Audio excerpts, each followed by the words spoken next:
Okay. Continue with your thoughts?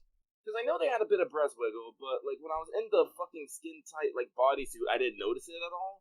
But now that I'm in the fucking loose blouse with like the open chest, it's all like boing. I'm like, what the fuck? Hang on, now I have to go experiment for fucking science. It's like, game, tell me the secrets of your titty jiggle physics. Mm-hmm. Hey everybody, hi, welcome to What's Up with Omega and Lucky. Wow, that was a really loud sound with me. I need to relax a little. Let's push that mic a little farther away from my face. Okay. That'll make a weird squiggly sound, but I'll take care of that in post. This is What's Up, I'm Omega, he is Lucky. We are doing a live episode to celebrate 2K subs. We just recorded LTFGO 105 the other day. I almost said 150, that's wrong, no. This is What's Up 50-something.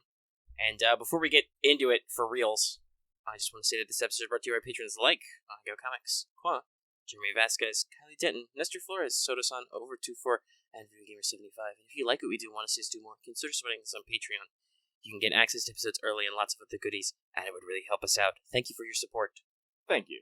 Sorry, I would sit, but I'm staring at my character's chest, trying to discern the proper amount of jiggle here. Yes, hi, hello. Welcome to... So this is one of the few cases where I knew exactly what the title of this episode was going to be well before we recorded it. This is What's Up, I Am Anime! Okay, so... the verdict is, my character jiggles just as much, it's just less noticeable when the chest is all one color. Mm-hmm. I guess the fact that you can actually see the lines wiggling and moving makes it more... Yeah, probably that you can actually see the model. Yeah. But, hey, so, I guess we're gonna start by talking about Code Vein. Yeah. So, yeah, 3 days ago, Code Vein dropped a trial version on the PS4 and Xbox. Yes, the game is coming out in a couple of weeks, I want to say. I'll say about a week and a half. Yeah, now it's probably more like a week and a half. Yeah.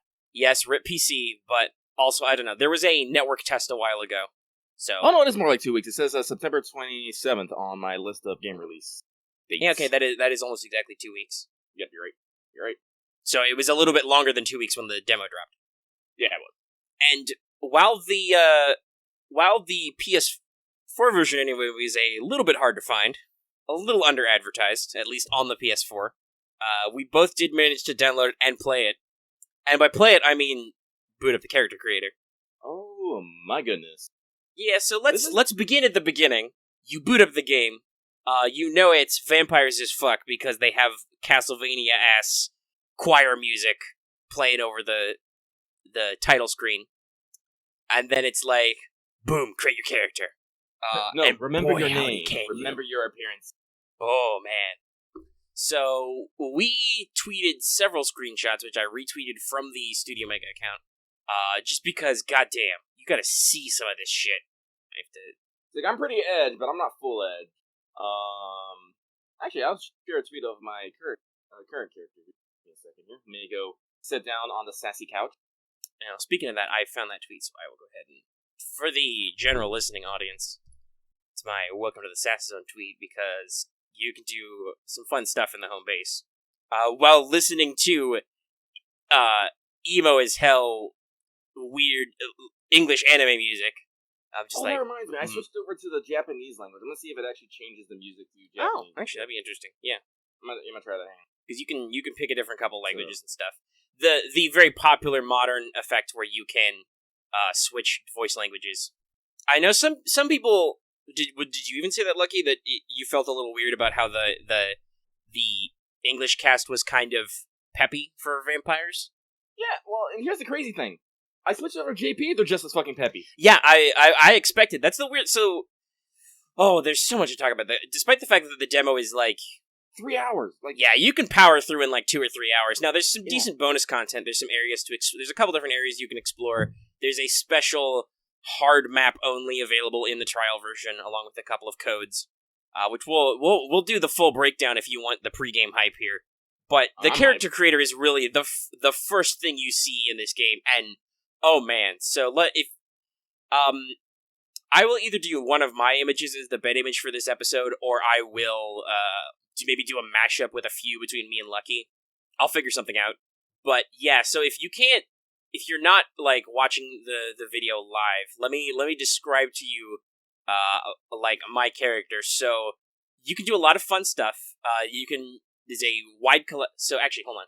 I'll start it this way. So there's basic appearance, you pick all the stuff, you can pick your gender. Then you go to advanced settings, and that has, let me count them, 1, 2, 3, 4, 5, 6, 7, 8, 9, 10, 11, 12, 13, 14 sections, which are all, some of them are more robust than others, but you've got physique, skin, hair, face, eyes, eyebrows, makeup, scars, other, face paint, accessories, clothing, purifier mask, because that's part of the aesthetic, is everybody wears, it's all gas mask chic, mask frame, voice. Physique is pretty simple. That's basically your boob slider. Or I assume for dudes, it's your general, musculature. Well, yeah, girls get a little bit thick. Yeah, you get a little bit, so obviously I slam that all the way to full. Same. And still you're not, well, she tells you her name later. What was it? Was it Io? Io? Yeah. And still you're not as built as her, but she also says she's bad at fighting, so your female character model has to do some sick stunts. There's a lot of skin color, so I obviously I went for the personal aesthetic of red like blood, white like bone, because it's a fucking vampire game. So of course I'm going all the way. Everything's all red and black and super pale skin. But you got a pretty decent variety there. But once you get to hair, it really opens up. There's a load of anime ass hairstyles, complete with both base hair and highlights color, which lets you get the perfect anime two-tone look. And you can also pick the depth of your highlights, so they can be just the very, very tips, the very frosty tips, or basically you're dyed all the way down to the root if you want that real look, or you can kind of match them. You can choose how shiny your hair is. You can adjust some basic face structure. Most of those are pretty similar, the various anime faces. You can pick a different couple of anime eyes. But then the real shit starts with the actual iris type, because holy shit. Oh my god, there's so many iris types, and you can, as you can see, Discord sees, my character has fucking full-on black sclera, and you might not be able to see it, but she has these slit pupil. Whereas I went for first of all, you can do heterochromia, of course. Yep. So, I put on an eye patch, so it's fine. Yeah. So, because of the way my character's hair part works, is that the right? No, it's the left eye is the, because it's mirrored, obviously. Her left eye is the normal ass eye, only it's not that normal because she's got two-tone blood-colored irises, because of course blood. I think I also went for a little bit of a slightly bloodshot look in the sclera, because yes, you have multiple sclera colors. Yep. And so you can't see it so good in some of the shots. I think it's in the earlier one, the best anime eye simulator. Yeah, that's before I decided to have heterochromia, but. In this image, you can see the close-up of the eyes where the highlight effect I picked was not just a star, or not just a heart, because yes, you can do heart eyes. You can be that anime.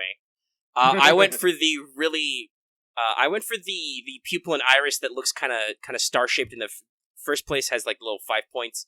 And then I went for Ring of Stars highlights for that full-blown trigger-ass effect. But you can also do rings and all kinds of various highlights and shines. And then I turned on the heterochromia, so my other eye, the one that's partially obscured, has the, twisty, bendy, broken pupil. And, a single star highlight in the center, and is all bloodshot and red, and it's perfect. Do I want Mr. Guys at Doki Doki right now? I think I do. So yeah, that's just the eye customization. You can pick your eyebrows. I went for kind of short, pointy, interrogative eyebrows. The full makeup spread, various anime eye highlights, eyeliner, all that stuff. I'm pretty sure if you're a guy, you can do guy liner if you like. Yeah. And then you've got, scars and other, so I've got, of course, I've got a cross-shaped scar across my face. My character has a burn over one eye. Mm-hmm. But then also in other, you can apply other scar-like shapes.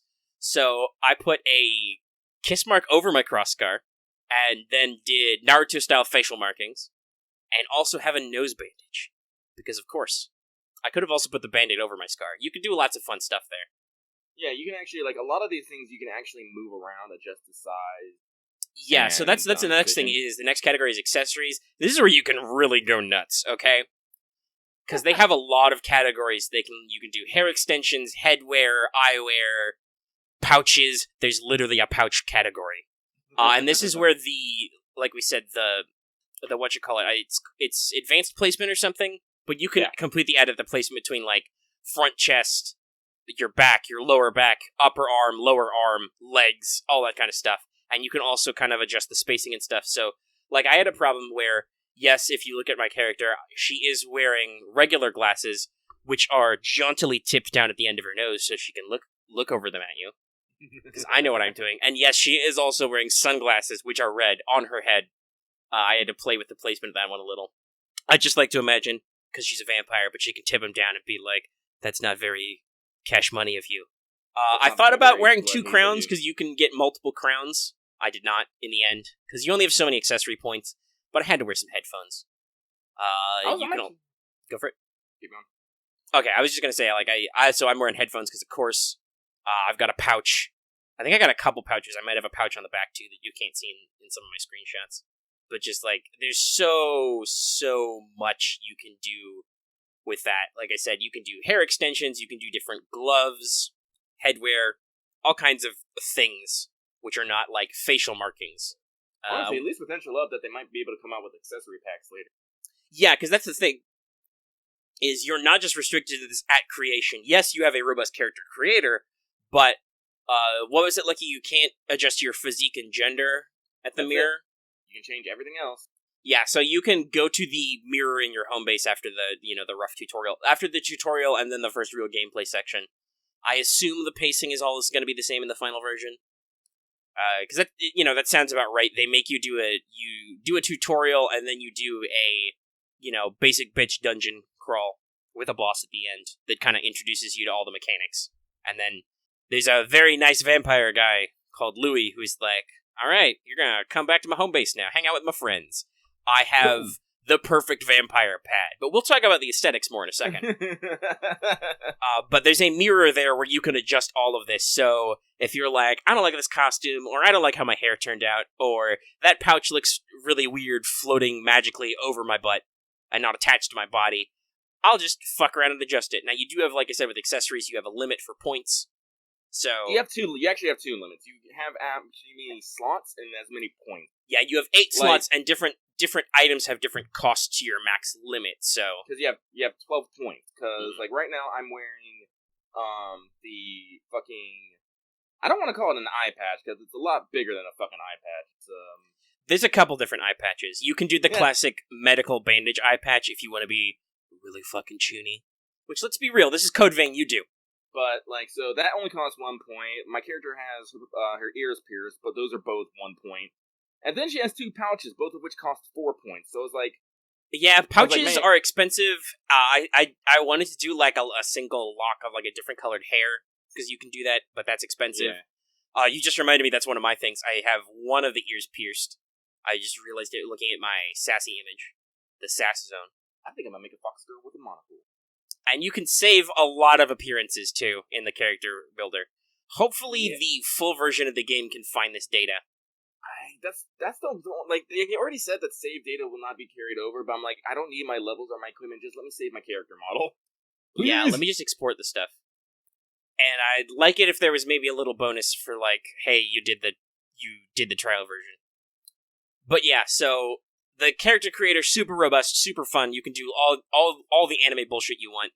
You've got, like, a base outfit, and then you can customize the base outfit. Like, I'm wearing the normal...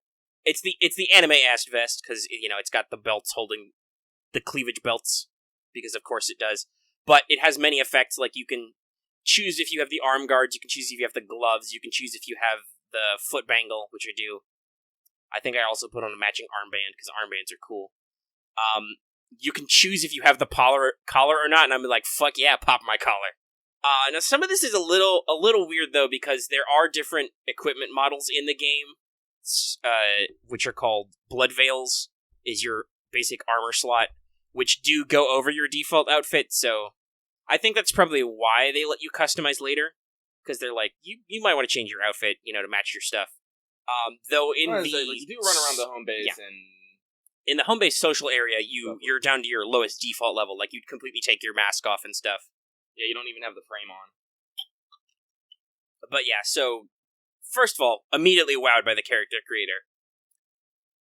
And then, I don't know, what do you think we should talk about next? Should we talk about the general, like, feel and tone of the game, or do you want to talk about the gameplay? Let's talk about gameplay, because that's basically what you go into immediately after. Right, you immediately go into the Phantom Tutorial Zone, with a mysterious girl called Cruz telling you things. She gives you the 5-second version of your backstory. Yo, you're a revenant, you're risen from the dead, you have freaky blood powers. You have the specialist freaky blood powers, because you can switch codes. Which is one of the interesting gameplay mechanics. So this game is super Soulsborne. Like, I immediately started playing and I'm like, oh yeah, this is Dark Souls. Because despite the anime looks, you're super slow. Like, you think you're going to be doing a dead-ass anime run, you're not. Now, I don't know if that might change with other codes, because they all have, like, mobility and stuff, so I'm wondering if there's not, like... You can already do some weird teleports and stuff, so I'm wondering if maybe, like, high-level codes... maybe make you even more faster. Gotta go fast. But you have all the classics. You have a heavy attack, you have a light attack, you have a dodge roll. You can block. You can do kind of a weird heavy attack. There's backstabs, which I'm not great at. I'm not great at the hitboxing on that. The trick is, I've noticed, is you have to literally, like, walk slowly. Yeah, you have to really sneak up upon them. Yeah, I've actually posted a couple videos of different Blood Veil back attack. Yeah, because your different equipment gives you different... Because that's one of your drain attacks is the back attack. Which is another mechanic, like that's where it starts to depart from Dark Souls. So, you have what is called a code. Now, normally, Revenants, they don't call them vampires, but you're totally vampires. You're totally vampires. Once again, we'll talk about the aesthetics in a second. But you have this thing called a code, which is basically... It starts simple as a very obvious, you have a class. It's all the classes you know from these types of games. It's like, you can be a fighter, or a ranger, or a caster, and I'm like, okay. So I can be a titan, or a warlock, you know. It's the same usual 3-class structure that, you know, every game forever has had. Fighter focuses mostly on melee combat. Ranger is light and fast combat with some ranged abilities. Caster is like high-powered ranged abilities. And that's the other thing. You have actual, like, hotbar abilities to do special attacks and stuff. You can do all the fun blood things you think you can do. You can do, like, instant combos. You can do projectiles. You can heal your teammates, because there's a partner system, which we'll talk about more in a little bit. Because you don't get to see that until the actual gameplay starts. But there's a lot of different things. You can hold X for a drain attack to replenish your Ichor. Because it's kind of like Bloodborne, in where you're rewarded for hitting enemies. You don't recover health, but you recover your Ichor, which is basically your MP pool. And different abilities have different costs. Like, some of the caster abilities are pretty expensive, but they do, like, AoE bursts and stuff. I think I got up to... There's one ability I got in some of the later... One of the special trial-only codes is, like, a big AoE burst. And that's, like, 6 Ichor. You have a stamina bar, so you can't dodge and combo forever. Unless you activate the focus state, which I've never managed to do. I'm not sure how that works. Yeah, so supposedly if you guard and hit an enemy enough, your little focused meter will build, and you'll enter a focus state where you have unlimited stamina. I'm pretty sure that's for bosses. I'm gonna be honest. I've only played this game a few hours. I'm not good enough at it that I can, like, perfect dodge and combo all the bosses to build my focus. And most regular enemies fold pretty fast. You know, it's the usual Dark Souls type thing. There's loads and loads of trash mobs who are only really a threat if you accidentally get cornered or you let them completely mob you. But if you remember the controls, you can fight most of these guys 1v1. And then there are, like, big boys who are harder, and there's, you know, weird enemies and stuff, and then there's bosses. There's only... Unless there's, like, a boss and not just, you know, a wandering high-level mob in the deep depths where I didn't go yet, there's only one boss in the trial. Two bosses. I can tell you. Yeah, in the deep depths, there are 3, quote-unquote, boss encounters. 2 of them are with what are called, Queen's Knights. They have wrecked my shit utterly and completely every fucking time. And the other one is these, I can't remember what they're called, but they're just basically big 2 heavies, and they're actually not that hard. Yeah, because I'm not sure what the vampire physics are here, because that's the thing. All the mobs you fight, I think, maybe. I don't know if the slimes, there's literally slimes. I don't know if those guys are supposed to be lost too. But basically, the game has loading screens that give you lore snippets. And there's a little bit of an exposition dump, towards the end of the demo. But the enemies you fight are called the Lost. They're basically revenants who went crazy with their thirst and are horribly mutated and are basically insane. They're just animals now, and you beat them up. And they're way less humanoid looking than most of you guys are. Oh yeah. And some of them, though, are, it's the usual Dark Souls Bloodborne thing. Some of them are just huge. And I'm not sure why yet. And also, like I said, there are some slimes in the first dungeon. There are some blob guys who, drop down from the ceiling. I'm like, are those also literally the Lost? I don't know yet. That's how they, your partner refers. Yeah, so, it's... the story stuff is obviously a little ambiguous because they don't want to you don't want to give away the whole store in the trial. But the gameplay overall is, like I said, pretty Bloodborne-based, or Soulsborne overall-based. But it does have those little touches, like you can swap your code. You can swap your code at any time. In addition to leveling up your levels, you don't level up individual stats. You just level up, and you get better stat growth, and more HP. And then, depending on what code you pick, you can get bonuses to your different stats. So, if you pick Fighter, that gives you more HP. And I think there's also a passive in one of the codes, which is also more health. Oh, yeah. Expensive. I think Fighter gets you the more health passive, but I think Ranger gives you the more stamina passive. Yeah, something like that. And then Caster is more drain. Increase the amount of Ichor you recover. Which is the other thing. You also have passive abilities, and when you master abilities by killing enemies, you can equip them in any code. So you can really start to mix and match your abilities as time goes on, which is cool. I like that effect. That, maybe I like the stat spread in Fighter, but maybe I want the ranged abilities out of Ranger because, goddamn, just shooting blood bullets as people is sometimes way better than wading into melee with them, Yeah.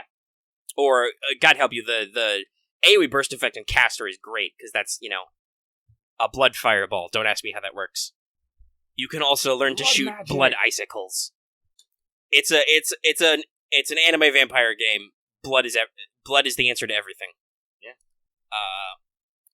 So some of them are hard. Like you said, there are bonus bosses in the depths, but the game also tells you the bonus depths dungeon that you can access after you clear the trial version is super hard content. So I don't know if overall the game is supposed to be slanted that way.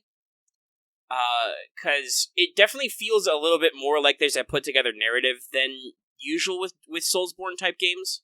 Because, yes, there is, the loading screen lore, but also there's, you meet important named characters, and you go through all this stuff, and, there are literal cutscenes, there are quite a few of them. And there's a very obvious mechanic when they introduce you to vestiges, which is how you get more codes. If you beat a boss, you can get his vestige, and because you're the special vampire, you don't immediately go crazy, and you can learn that vampire lost's code. So you beat the first boss, and you get the berserker code from him, which is kind of fitting because he turned into a big hammer boy, so you get the big hammer boy code. But you first have to dive into his memories, which they're not explicit, but they kind of spell out what was going on with that guy who was nice to you earlier, but then he turns into your enemy, of course. After he jobs 5 seconds into the dungeon. Good job, guy. Good job. But yeah, so there's some very obvious implications of what's going on with his backstory, but you don't get the whole thing. But still, it's if they do that for every boss, that's a lot more interactive about boss backstory than normal for this type of game, I think. Usually you have to go out of your way to get backstory on some of these bosses. Oh, that's right. Animal ears are another accessory. Yep. Combat-wise, actually, having played, I haven't ever played Dark Souls, I only played Demon Souls, Bloodborne.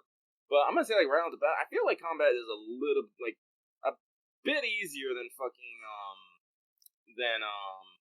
said games. Yeah, it's got a little bit of that lighter edge. Yes, you can get your ass slapped, And yes, it has the Estus Flask mechanic, basically, the regenerators, where you only have so many before you rest at the bonfires, the missiles, or mistles. So it's got all the tropes, right? Like, there's an item that returns you to the last missile you rested at. There's an item that teleports you to the home base, but you lose all your haze. If you die, you lose all your haze, which is your soul's currency. But you can pick it up. I assume, I haven't actually died in game, but I assume the excuse for you coming back is, I'm a revenant, bitch. Oh, yeah, there's actually a tooltip. As long as, spoiler, the reason why you are a revenant is someone put a motherfucking parasite in your heart. Yeah, that's in some of the lore snippets. There's something called the BOR, what I don't know what it stands for, but there's vampire parasites, and they go in your body, and they revive you, and they want blood, so if you don't give them blood, you go crazy. Yeah. But, the only way to, actually kill someone is to, stab them through the heart. Mm-hmm. Otherwise, you just turn into mist, and can be revived later. But you lose all your haze and stuff.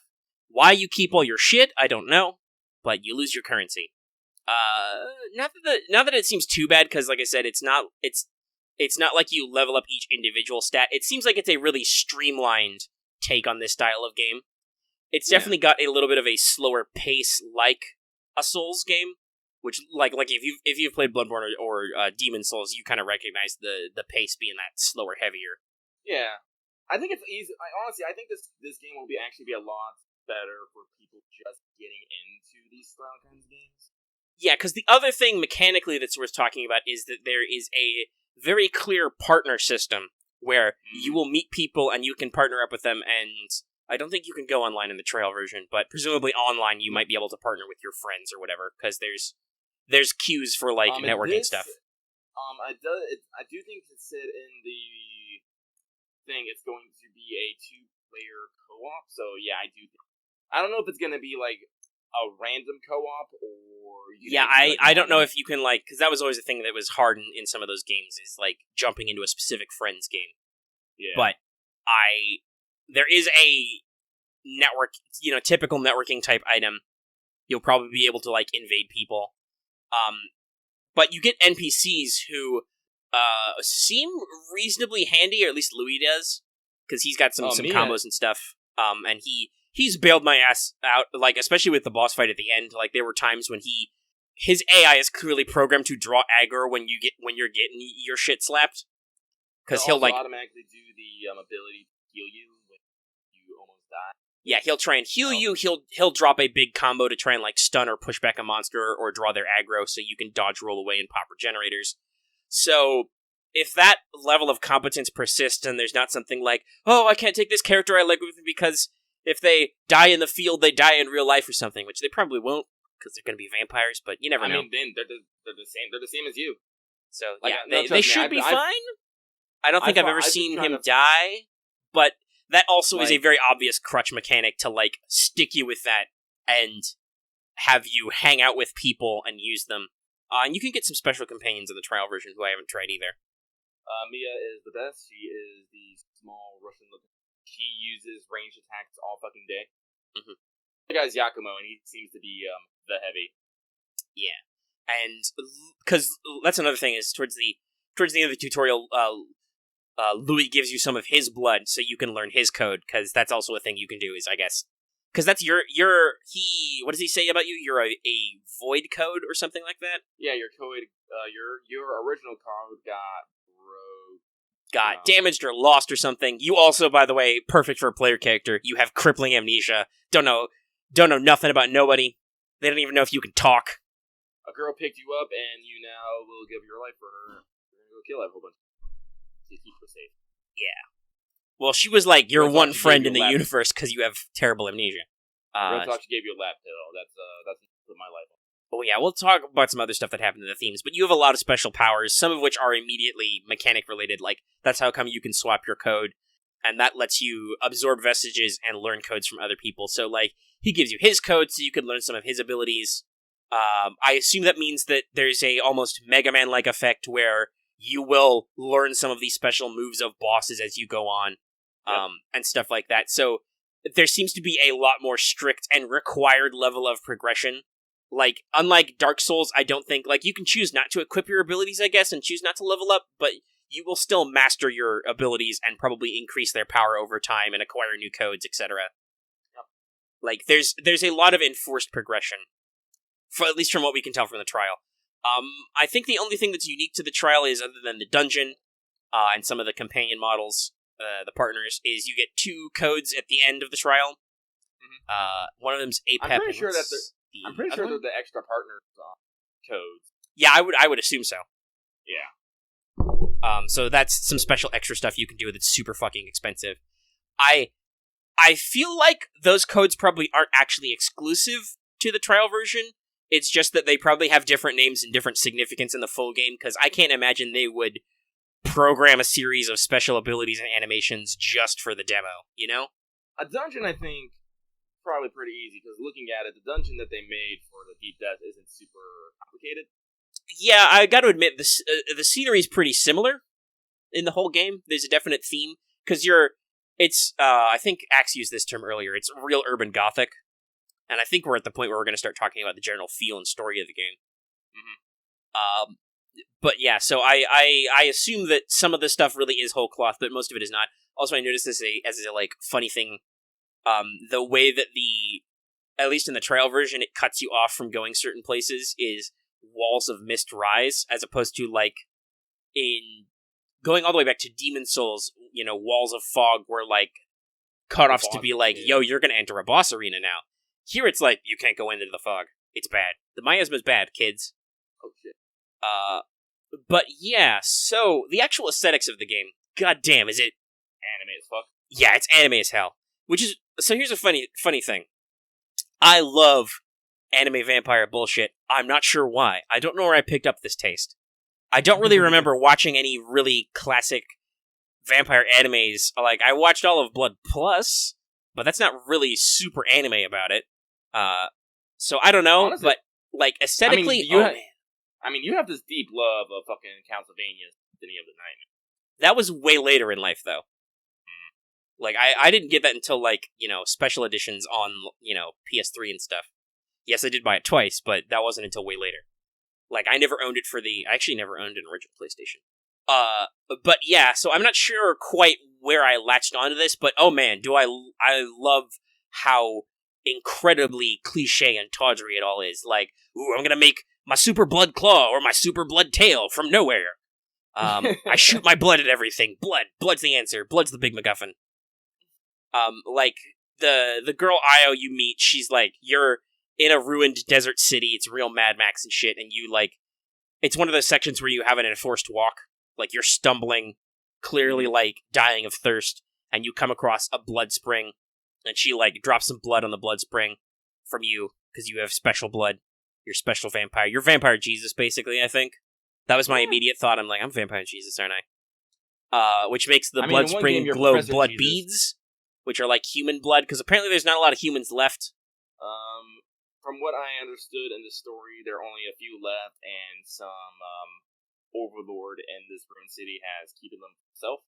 Yeah, the big mob boss Silva is apparently in charge of it, because he's got the blood levy, they call it, where he gets other vampires to go out, other revenants to go out and get blood beads, which glow from these blood springs, and apparently taste the same as human blood, so they slake the revenant's thirst, so their parasite doesn't freak out and they become the lost and are crazy.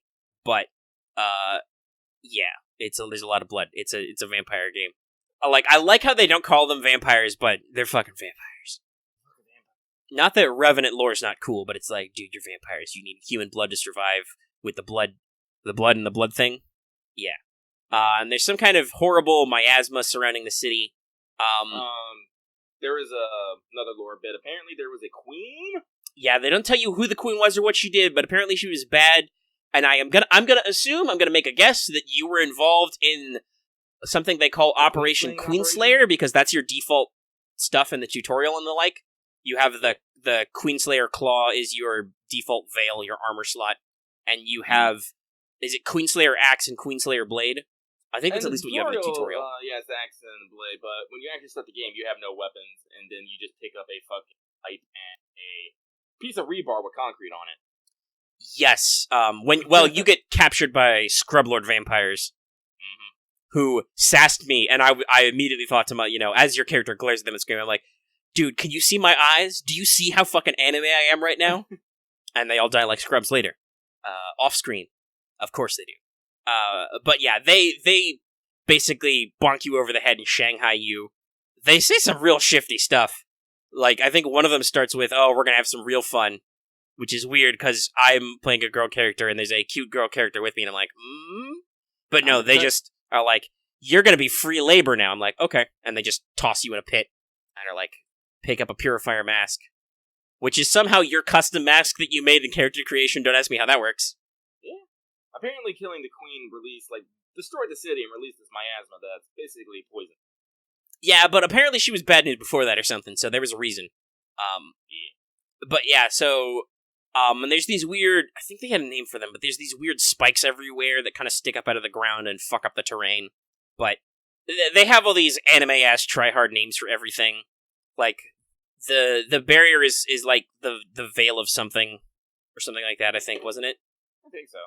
Yeah, and they're just like, remember. We can't go outside the city's in ruins. Silva has the only remaining regular humans left alive in here, so everybody's out competing for these blood beads so they can all survive, so they don't go crazy and become lost. But your special blood, your special void blood, has the ability to revive dried up blood springs, and, purify missiles and stuff, which I'm not sure what a missile is. It's like a tiny blood spring tree, but it's basically your bonfire mechanically, but like, what it is. Isn't that the actual mistletoe is supposed to have, like, purifying effect? Yeah.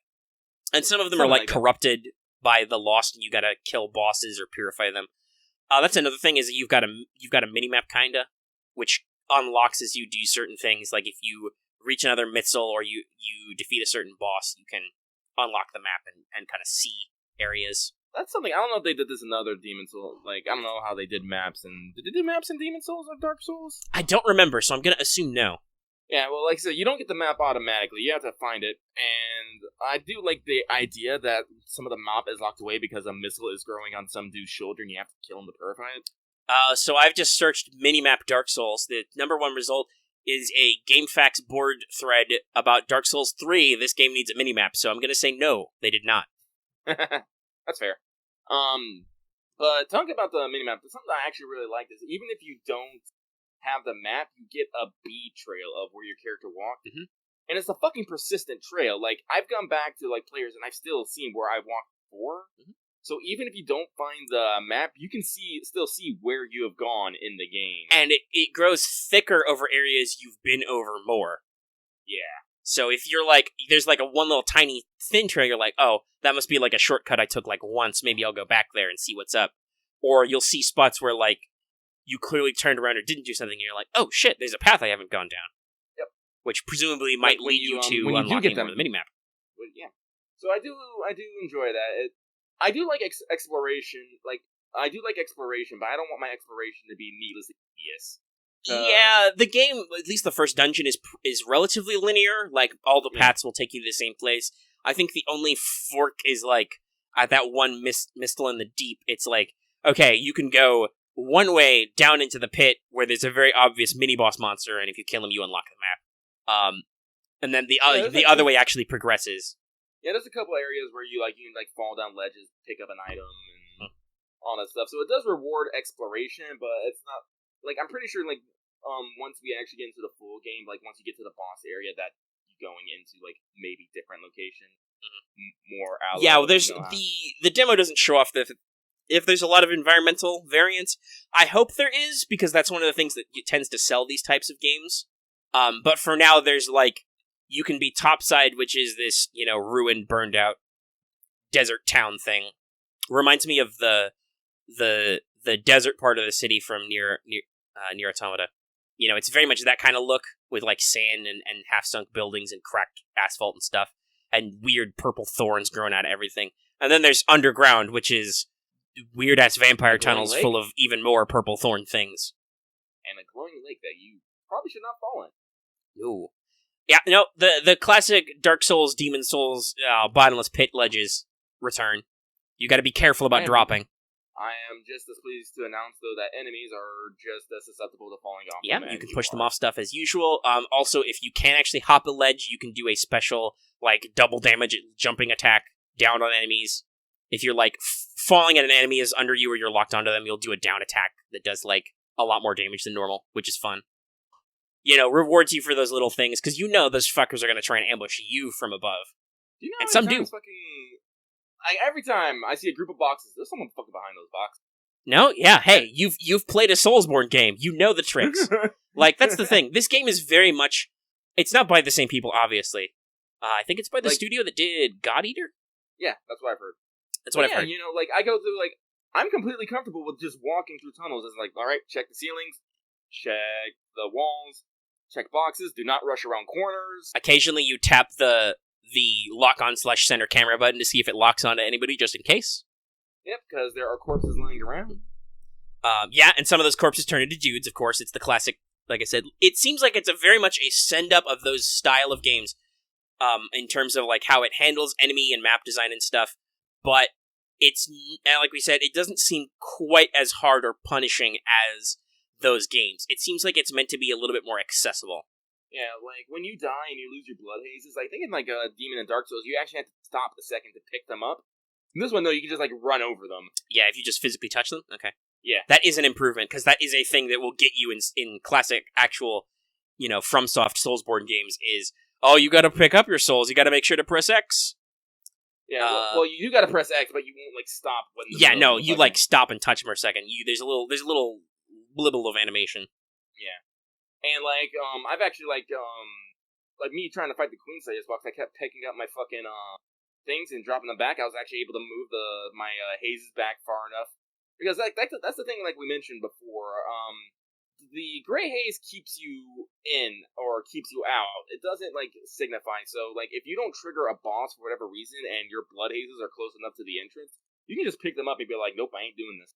Yep. You just go back. Nope. So yeah, like we said, it seems a little bit more forgiving. The place though where the game gets its real color is in home base. So basically, after you beat the first boss, you've completed the soft tutorial of the game. They're like, okay, you explored a dungeon, you beat a boss, you got a new code, cool. Louis is like, yo, I'm a really hip vampire. I'm gonna take off my mask. I'm a cute anime boy. I'm like, all right, cool. I'm gonna do science. And I'm like, you're really rad, and you do stuff I'd never seen a Revenant do before. You're clearly special. Let's go back to my pad. I know some guys. I have a cool place where we can relax, and he takes you back to his fucking vampire hideout. Which, of course, he does. It's a sweet-ass hideout. Oh, yeah, so, it's in a ruined building, or a partially destroyed building. It might be a church, I'm not sure. I mean, it has stained glass. It looks like it has, the cathedral arches, but... It's probably a church. These people are vampires, hell, okay? It doesn't have a balcony. It has a chunk of the wall that's fallen out that makes it look like a balcony, so you can look out at the red mist surrounding the city and brood like a real fucking vampire. I'm upset that there isn't a context for me to sit up on this ledge and dangle my legs over it. Yeah, there are a lot of sitting commands though. You can sit in those chairs, which means you lounge. You lean back in the lounge chairs. You can sit at the bar. Mm-hmm. You can lay on a bed. By the way, we discussed this. You have a real fucking vampire contemplate your life pose when you lay down in a bed. You fold your arms in front of you and just stare at the ceiling. And I'm like, this is appropriate. You can. But if you stay in bed long enough, you actually fall asleep. I was like, that's a nice touch. If you sit in a one-person chair, you do the usual, at least the girl model does the usual anime girl sit, knees together, kind of lean forward. If you sit in the couch, though, you do the sassy sideways slouch with legs crossed, and you're like, yeah. Also, as you can see from that shot, because I definitely have worked it in somewhere, there's a lot of interesting play on light, the candles produce light, the sunlight produces light. My sunglasses are actually reflective, so you can see, the little sparkle in them. That was actually something I like really nice about the character creator, is that one of the things is you can change the background, different lighting levels, so you can see what your character will look like in all sorts of lights. You can swap little poses and stuff, and like you said, the lighting. It's real neat out. Let's see here. It's I don't know, I'm kind of curious about how this might work in the full game, because when you get to the home base, it's already populated with a fair amount of people, but it doesn't have any extra people, I want to say. Yeah, there's a couple of slots which very clearly look like they're for people. There's nobody behind the bar. And next to the bar, there's a, bookshelf and huge stacks of books, which is, an NPC should clearly stand here, but he doesn't. Yeah, so I'm, wondering if, maybe this version There's also, did you notice in the far back, there's a door that has, the bathhouse symbol on it. Oh yeah. Which you can't go in. I was wondering about that because like right next to the character creator is a bathtub and there's a curtain that looks like it's pulled around it. Yeah, I'm wondering if like, maybe there's some spicy scenes. Spicy. What's this game rated, and what for? It has to be rated M. There's a lot of fucking blood. Code vein rating. I'm also going to assume that because blood codes are a thing, the code vein is going to be like the plot code. It is rated M, but let me see for what. If there's a nudity or partial nudity in there, hey. Let's see, ESRB rating. But that does remind me, I got Borderlands 3 today. Once again, I think I said this off mic, but Amazon surprised me. They were like, "Yo, it'll be here next Tuesday." All right, let me see here. Let me. All right, spell this out for me. Let's see here. The Interior Cyberman is rated at action M for mature. The rating warns of slow motion killing, big blood splatters, impalings, and female characters who wear outfits that reveal large amount of their breasts and or pelvic region. Pelvic region. I don't remember a lot of outfits about the pelvic region. Let's see here. Yeah, it doesn't really go into that, so it doesn't really go much, but maybe. And who knows? Maybe it'll be like towel scenes, so you don't really see anything, but still it'll be probably pretty fun to kind of like see your character model in a more basic form. Because you can do a lot of fun stuff. It ain't anime unless you have a beach or a hot spring episode. Of course. So the other areas that are in your home base is there's a lounge area which is like just for taking screenshots. You can sit down and you get the full 3D camera control. There's a jukebox that plays this emo ass anime music. Oh, hang on. Let me actually toggle that shit real quick. Let me see if it's in Japanese. Oh yeah. There's also like candy machines they found in the back which don't do anything, but maybe someday. And there's a map which like gives you your general whatevers. There's a couple of bedrooms with beds like we mentioned.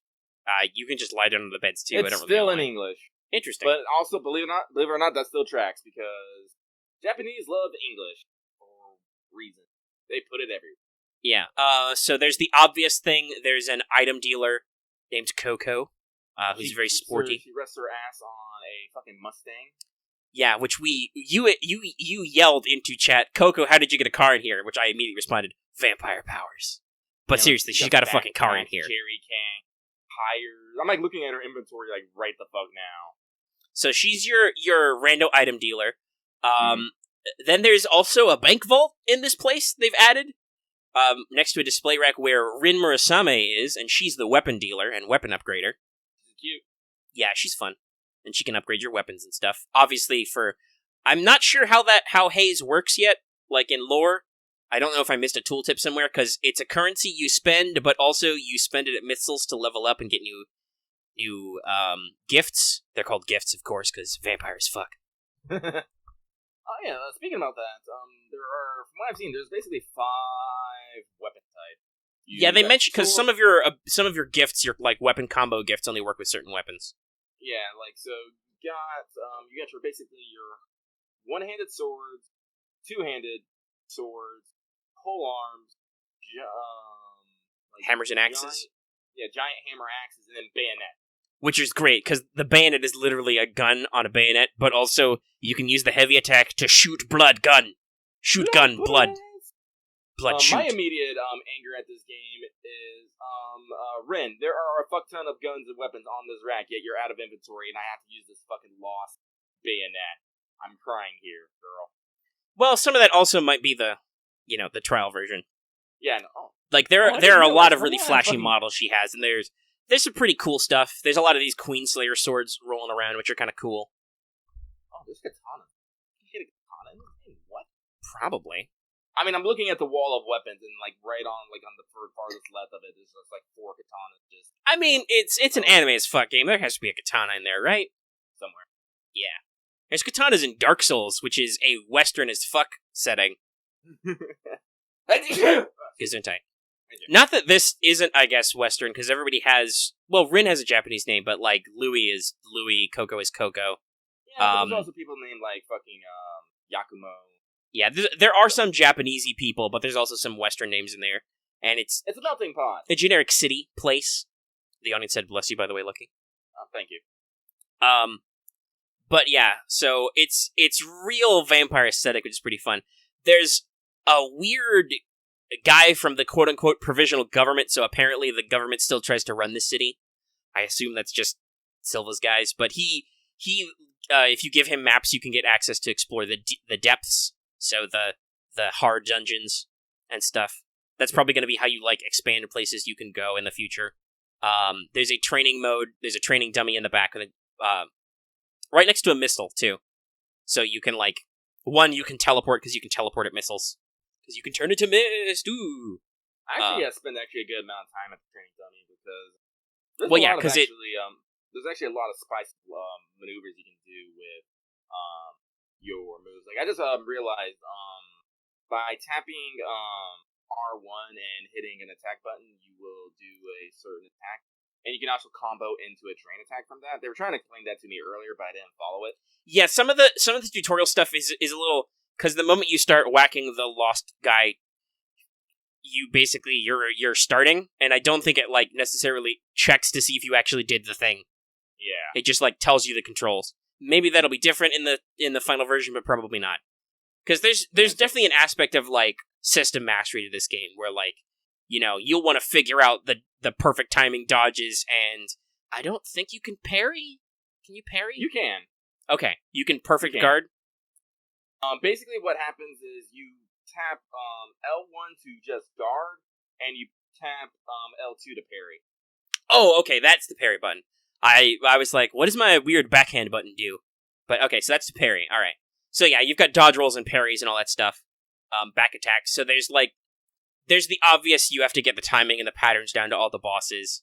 You know, bosses have multiple stages.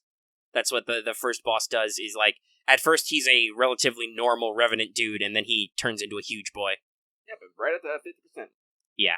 So there may be bosses that have like maybe they have 4 or 3 stages or whatever, and it does the classic Soulsborne thing where, like, there's a big red health meter in the center of the screen for the boss. You know. I mean, it ain't anime unless the boss has informed. So yeah, it's gameplay-wise, I like it. Like we said, it doesn't seem quite as punishing as like a Soulsborne does, even if it's slow, and I feel like I could definitely get into it longer term. So yeah, I think we're gonna have to pick up this game, because aesthetically, I'm just, yes, this is the good shit. Like, give me all this. Like, okay, Code Vein is probably not high art.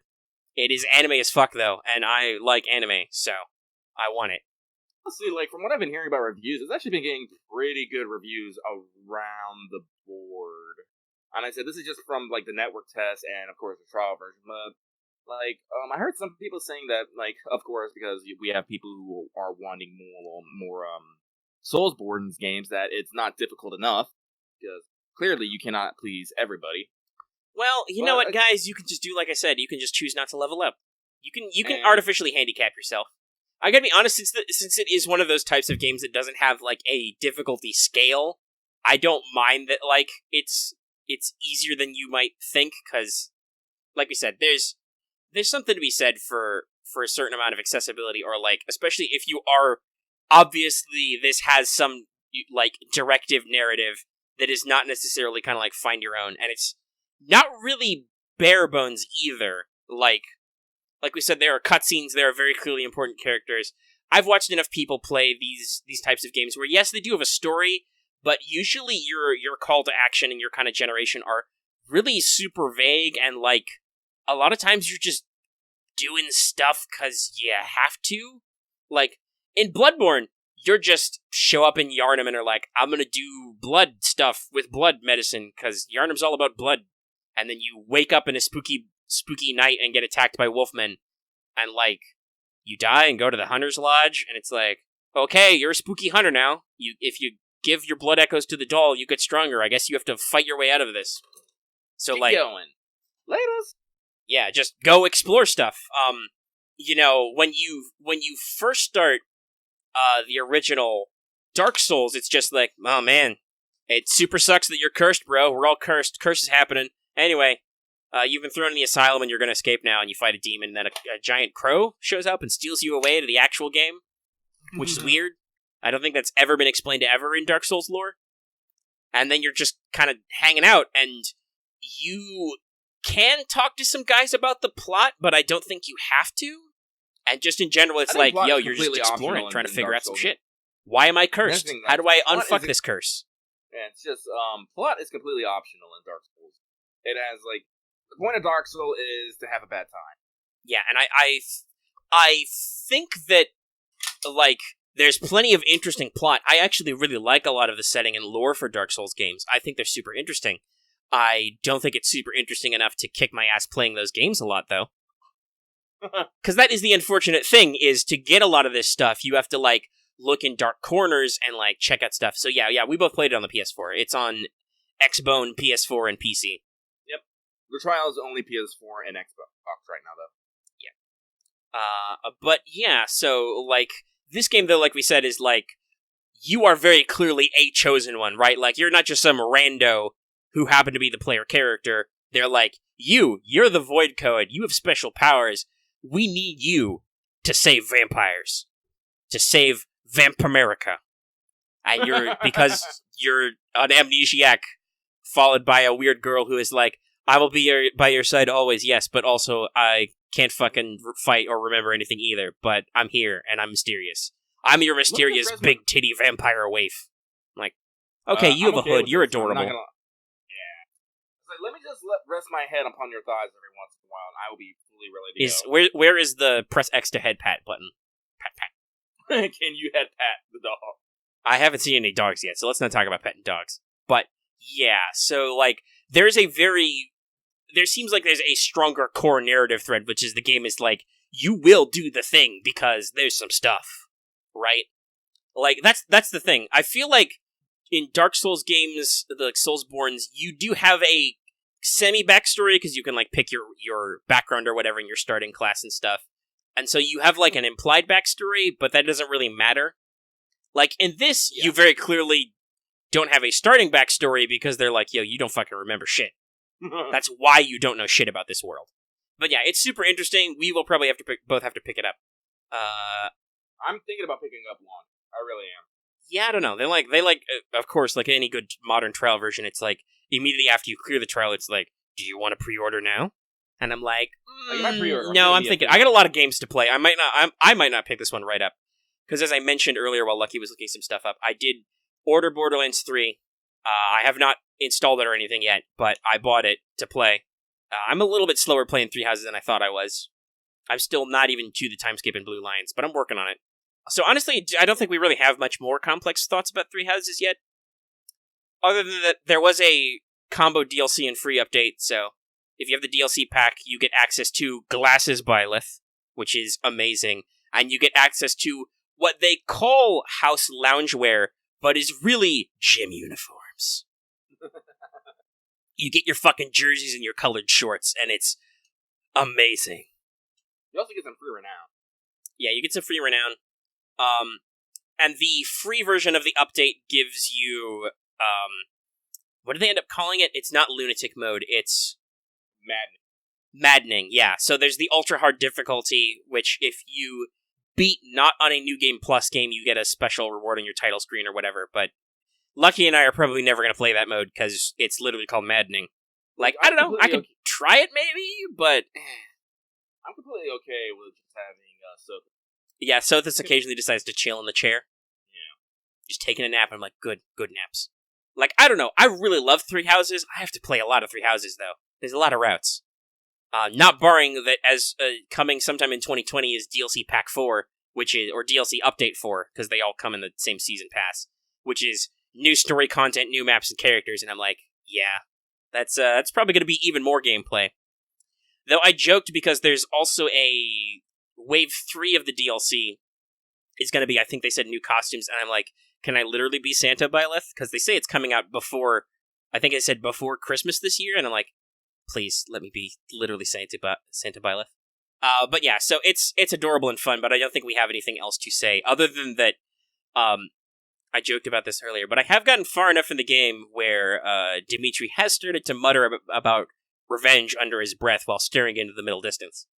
And I'm just like, all right, calm down, boy. In my blue houses, in my two houses, I am past redeemed Dimitri. I think I'm only like 2 story battles away from the end, I think.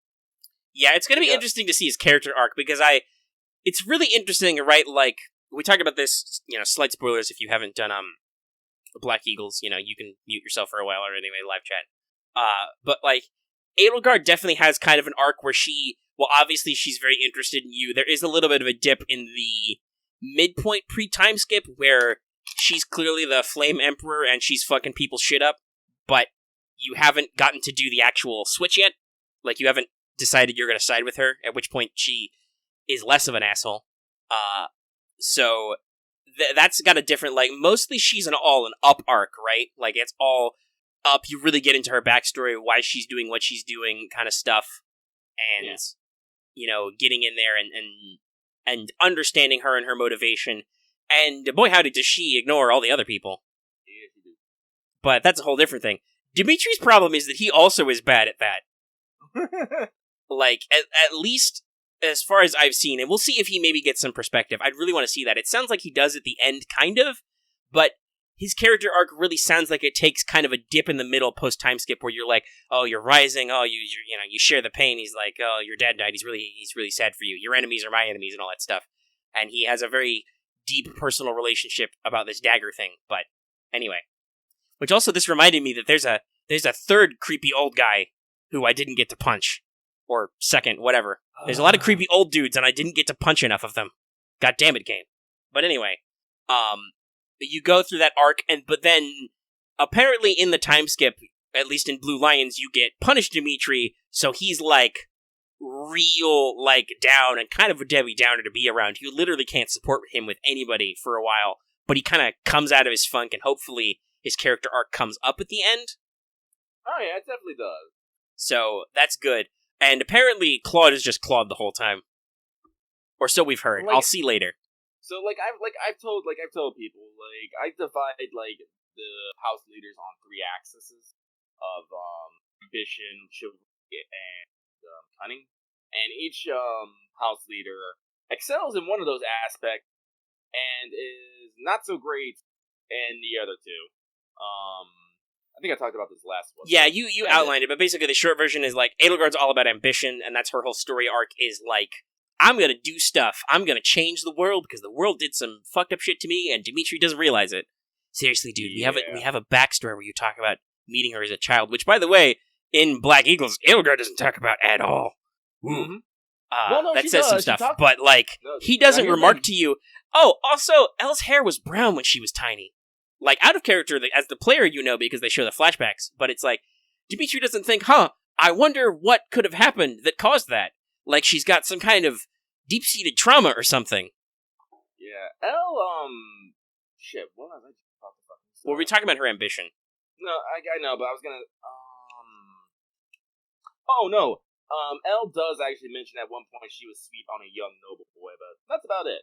Yeah, if I wasn't so hardcore about Elle, I could see myself going, like I wanna, the voyeur part of Byleth of me wants to, like, stand outside and shout, just bang already! I'm like seriously, they do have some unresolved, despite being step-siblings, they have some unresolved tension there that you're like, you guys could do something about this in a healthy and productive way. Here, sit on my therapy couch. My couple's therapy couch.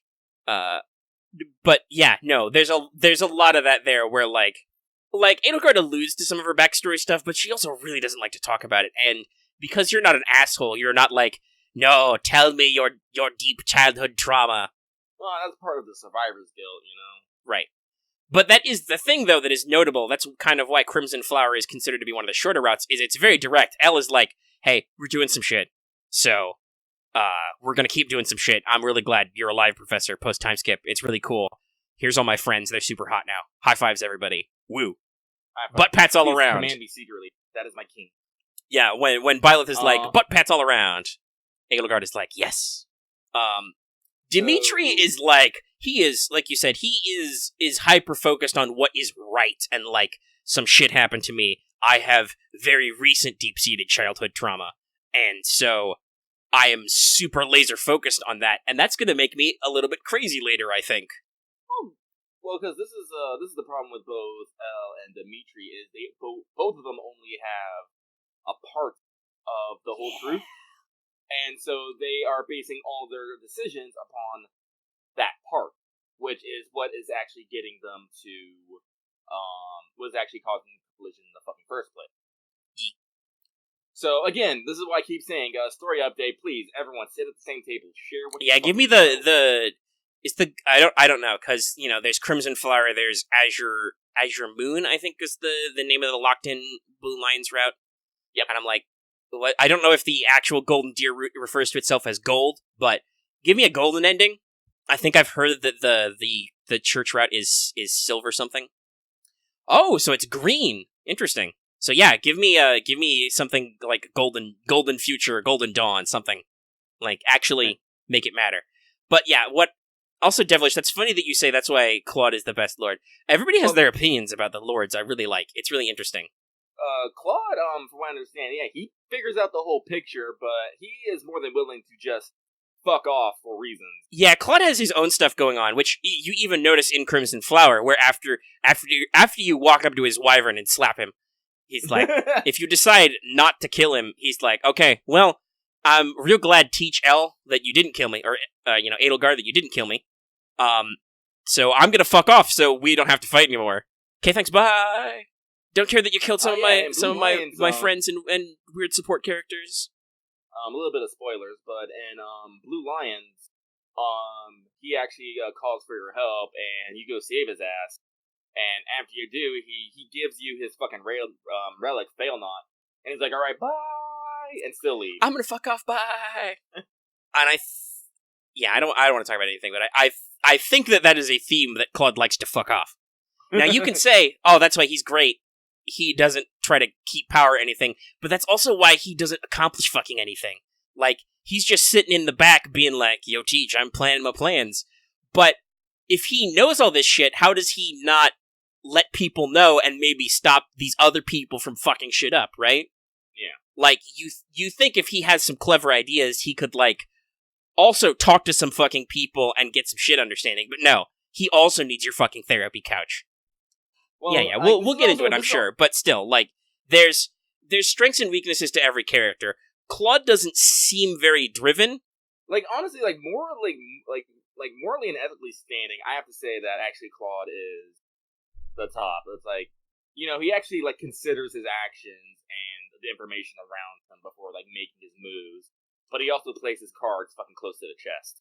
Yeah, and also interesting, like, people repeating it in chat, what I've heard is that the Golden Deer route is, oddly enough, one of the heavy lore ones, which kind of makes sense because, for obvious plot reasons, Dimitri and Edelgard are very opposed.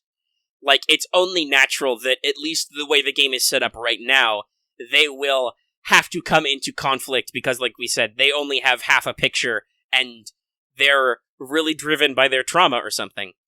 As far as I know, Claude doesn't have any fucking trauma. Like, literally, I talked to him after my dad died, and he's like, I haven't lost a parent yet, so I don't really know how you're feeling, but I hope you're okay, Teach. And I'm like, thanks, Claude? ? I'm gonna go steal the last two people in your house. Okay, thanks, bye. Please. Which, by the way, I have done it. I have done a full recruitment run, except for the last couple of churchgoers you can't get yet. The only two I didn't get in my Blue Lions run was Marianne and Raphael. I went out of... I did what I like to call the lucky training method. I switched to an axe class and then to an armored class, and I fought dudes with a training axe until I leveled up my axe and my armor skills. And then, just to be safe with Petra and Ferdinand, I just bought their supports back up. But yes, I have recruited literally everybody into my house that you can recruit in a run. At least in my Blue Lions run. But I guess, I don't think that fucking matters. Even if I could, like, recruit Hubert, I would have to, like, I could just buy his support back. I could probably buy his support back anyway, can I? I don't know. I haven't looked too close at that. I can buy back Rhea's support, but I'm trying to get that naturally. The dude and Hubert cannot be recruited in the other route beside. Yeah, they're stuck on there. Now, oddly enough, I thought Hilda was glued to Claude because in Black Eagles, you cannot recruit her until the route split, which means if you stick with Edelgard, you can't recruit her at all. And when you fight Claude later, she's like one of the sub-boss commanders on his map, and you will totally kill her. Which I did, but that's for different things. I'm doing my Blue Eagles route, and I fought Loren. After I beat him, it's all like, you can persuade Lorenz to join you. I was like, this was a thing? You're like, what? Yeah. So I don't know if, like, maybe you have to, like, actor are actually like secret fucking conditions to get someone to come with you or not. I don't know. And it might also be in the Blue Lions because people seem really incensed about Edelgard's operation for some reason. Okay, so they're saying there's one person per route. Interesting. Interesting. Okay, that kind of makes sense. Ash is a good boy, but I've already got him in my thing. That's so weird. It must be to do with specific character stuff, but it's interesting. Lawrence is a really interesting character since I've recruited him in Blue Lions overall. Yeah. In the pre-time I still skip. think he's a dick, but he's a... Lorenz is, I think somebody... Well, first of all, every one of the houses has this guy. Oh, that makes sense. Okay. That's good that actually Leticia is included then, because her actual character motivation is really in line with the Crimson Flower route for reasons, but I just happened to stumble into that by recruiting her last minute in pre-time skip. But, yeah. Lorenz is there's one of these guys in every house. Like, in Black Eagles, it's Ferdinand, who's like, I am Ferdinand von Eiger. I'm a noble. We're cool. We're the bestest. Why does Dorothea really want to stab me? I don't know. It's probably some real tragic, deep backstory shit. But anyway.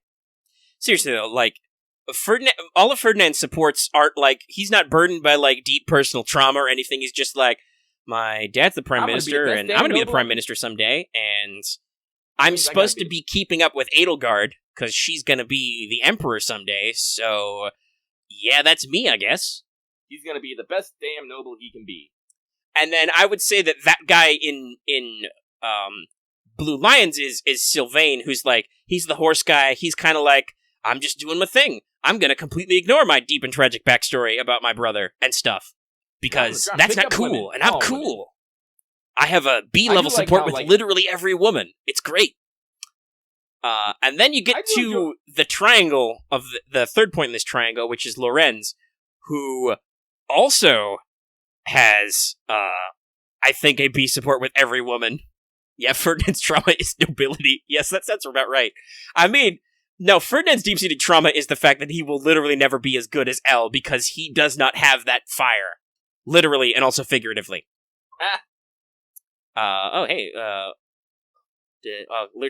not listening. They could, though, because we're not talking about Codevania anymore. But, yeah. Lorenz is like, I haven't got to whatever his deep-seated thing is, other than, I guess his dad is a dick, because from it's what I understand 3 houses. About Lorenz is not a womanizer, per se, because he is looking for a suitable noble. He's looking for a particular bride. He's like Dude Dorothea. Like, that's the thing. Like, you might think Dorothea and Sylvain are the same. They're not. No. Because, like, Sylvain is that's just his coping mechanism, is to flirt with all these women and then let them down gently because he's secretly deeply afraid that they're only after his seed. Crests. Goddamn crests. Makes me kind of weird that Sylvain won't jump in with Black Eagles, but also he has a lot of friend support structure who probably bullied him into staying. But yeah, so Lorenz is like, I am looking for a very particular lady because I am very flirty and gentlemanly, but I'm also super noble. Look at me, look how noble I am. Looking at him, like, a lot of the common things that you notice is, like, he almost, like, straight up flatly ignores common women. Like, you notice that he does this, is that his C-level support with Dorothea? I think it is. Yeah, Dorothea, she fucking calls him on his shit immediately. Yeah, Mercedes actually does, too. Actually, Mercedes gives him, like, a low fucking burn. I was like, God damn, Mercedes. Well, yeah, no, Mercedes is the secret sass. Like, she puts him on the... Oh, yeah, that's right, Voltic. Catherine does, too, if you get her C support, where she's like, so... You're just trying to figure out if I'm of noble birth, right? Because I've got a fucking relic? Even though that's Catherine's whole backstory, is that, like, you find this out through, like, her supports with, like, Dimitri and stuff, that she's like, yeah, I used to be a noble, but I had to flee, so now I'm just a humble church knight. So she sasses the shit out of Lorenz, which she can do because she's a knight, and she's like, dude, it doesn't fucking matter what my birth is, whether I've got a crest or not. You should just appreciate me for me, and, like, fuck right off. Okay, thanks, bye. You see, this is the thing that, but like, I haven't unpacked Lorenz completely, but I do think that, like, this lifestyle he needs live does. Oh yeah, him. like, here's the thing: if you do Raphael and Ignat's paralogue, somebody throws some shade at Lorenz's dad, which proves how much of a bro Raphael is, because both him and Ignatz are effectively middle class. They're the son of merchants. Yep. But Raph is just like, dude, it doesn't matter. My parents are dead, because of course they are. But if anything happened to them, it's with Lorenz's dad. It's not Lorenz's problem. We're all in the same house. We're all cool. Only he wasn't in my house at the time, but I got him later. I punched many worms and many bandits to get good at armor. Yeah, but so I do think that because apparently Lorenz likes to write poetry and all that crazy stuff, and he doesn't get burned by Manuela, but she fucking she's on to him. She's like, hey kid, you're a sensitive gentle soul who writes sick ass poetry. I want you to read it to me. And he's just like, I need to leave this situation now. Also, maybe I have a boner. Bye. And she's like, you're adorable. And you're thinking, oh man, Manuela's gonna eat this kid. Because it's very interesting to see characters bounce off each other. Because oddly enough, she actually has a pretty good rapport with both Sylvain and Ferdinand. So you can see them kind of gonna get at her character, and Ferdinand kind of puts Manuela off because he's like, oh, Manuela, you're great, Professor. I actually, as a kid, heard your opera performances. That's super rad, and I think it's really cool that you're here, and I'd love to sing with you sometime. Because that's one of Ferdinand's things, is he actually likes singing. The nerd. Mm-hmm. So they have some interesting back and forth. Also, talking about A+, people have lots of weird A+ that I really want to unpack later. And I want to see, now that I've got everybody, I'm going to throw them in the fuck pile and see what comes out. That's what I did. That's Lucky's training method number fucking 2 is just put everyone who needs to level up supports and just throw them at things. Yeah, but no, I mean overall in the end game to just see who comes out where. Because there are a lot of I've noticed Dimitri has an A+ support with Annette, which is interesting. I like Annette a lot, actually. Somebody mentioned this. I really like I'm shifty on Dimitri. Like I said, I hope his character comes out okay in the end, but I'm sure he will still not be my favorite. I love my Blue Lion's children. I'm like, you are my babies now. Come to me. Come here. Mm-hmm. And I had to rescue all my Black Eagles babies. Now I also own all the Golden Deer babies, who are also pretty good so far. There's some characters I need to unpack. I really need to unpack Hilda. I don't have Marianne, so I have nothing about Marianne's her. got a lot of something going on that I also need to unpack. You think she's just the tired emo child, but there's very clearly some weird shit where, Leonie comes up to her. First of all, Marianne's some kind of horse nerd, because she's, always hanging out in the stables and petting the horses and talks to them. But Leonie's scene with her, she comes up to Marianne, is like, you dress nice, you got some nice stuff. The girls at the dorm are like, blabbed at me for all this towels and soap and shit, and Leonie's like, I'm just a humble village child. I don't know anything about this. But you're nice. You should come with me. And Marianne's like, no, I can't come with you. I will bring you misfortune. And Leonie's like, okay, dude, if you don't want to hang out, just say, all right, I'm going to go do shopping now. And Marianne's like, oh, I'm dead inside. And So, again, I'm like, I want to work on her and figure her shit out.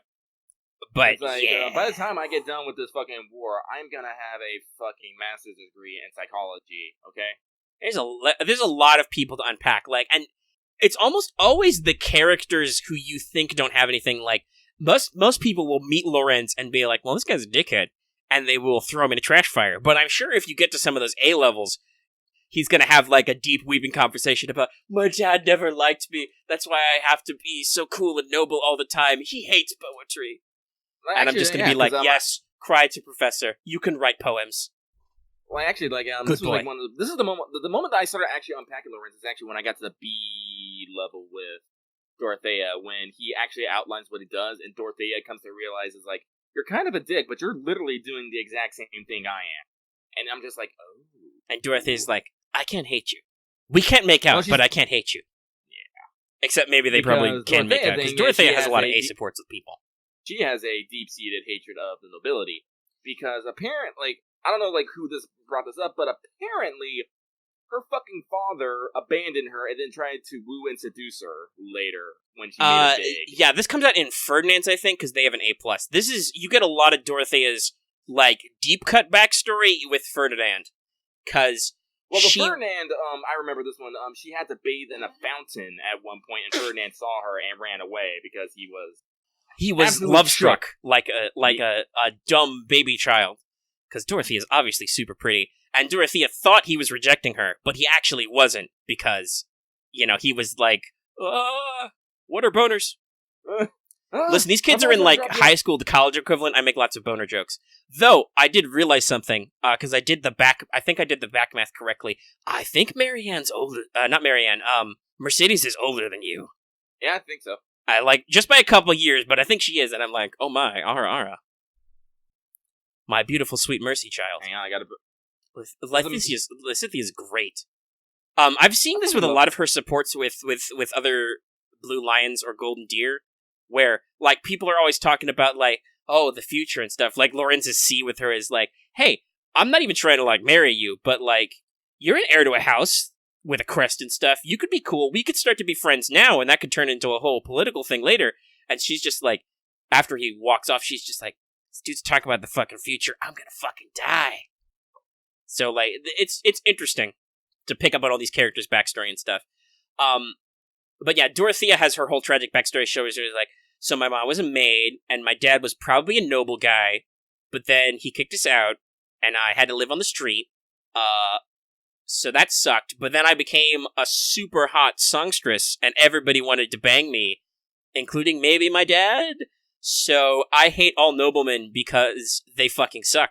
They only notice you when you like things. Like, that's what she calls Ferdinand a B. She's like, you only noticed because I was pretty.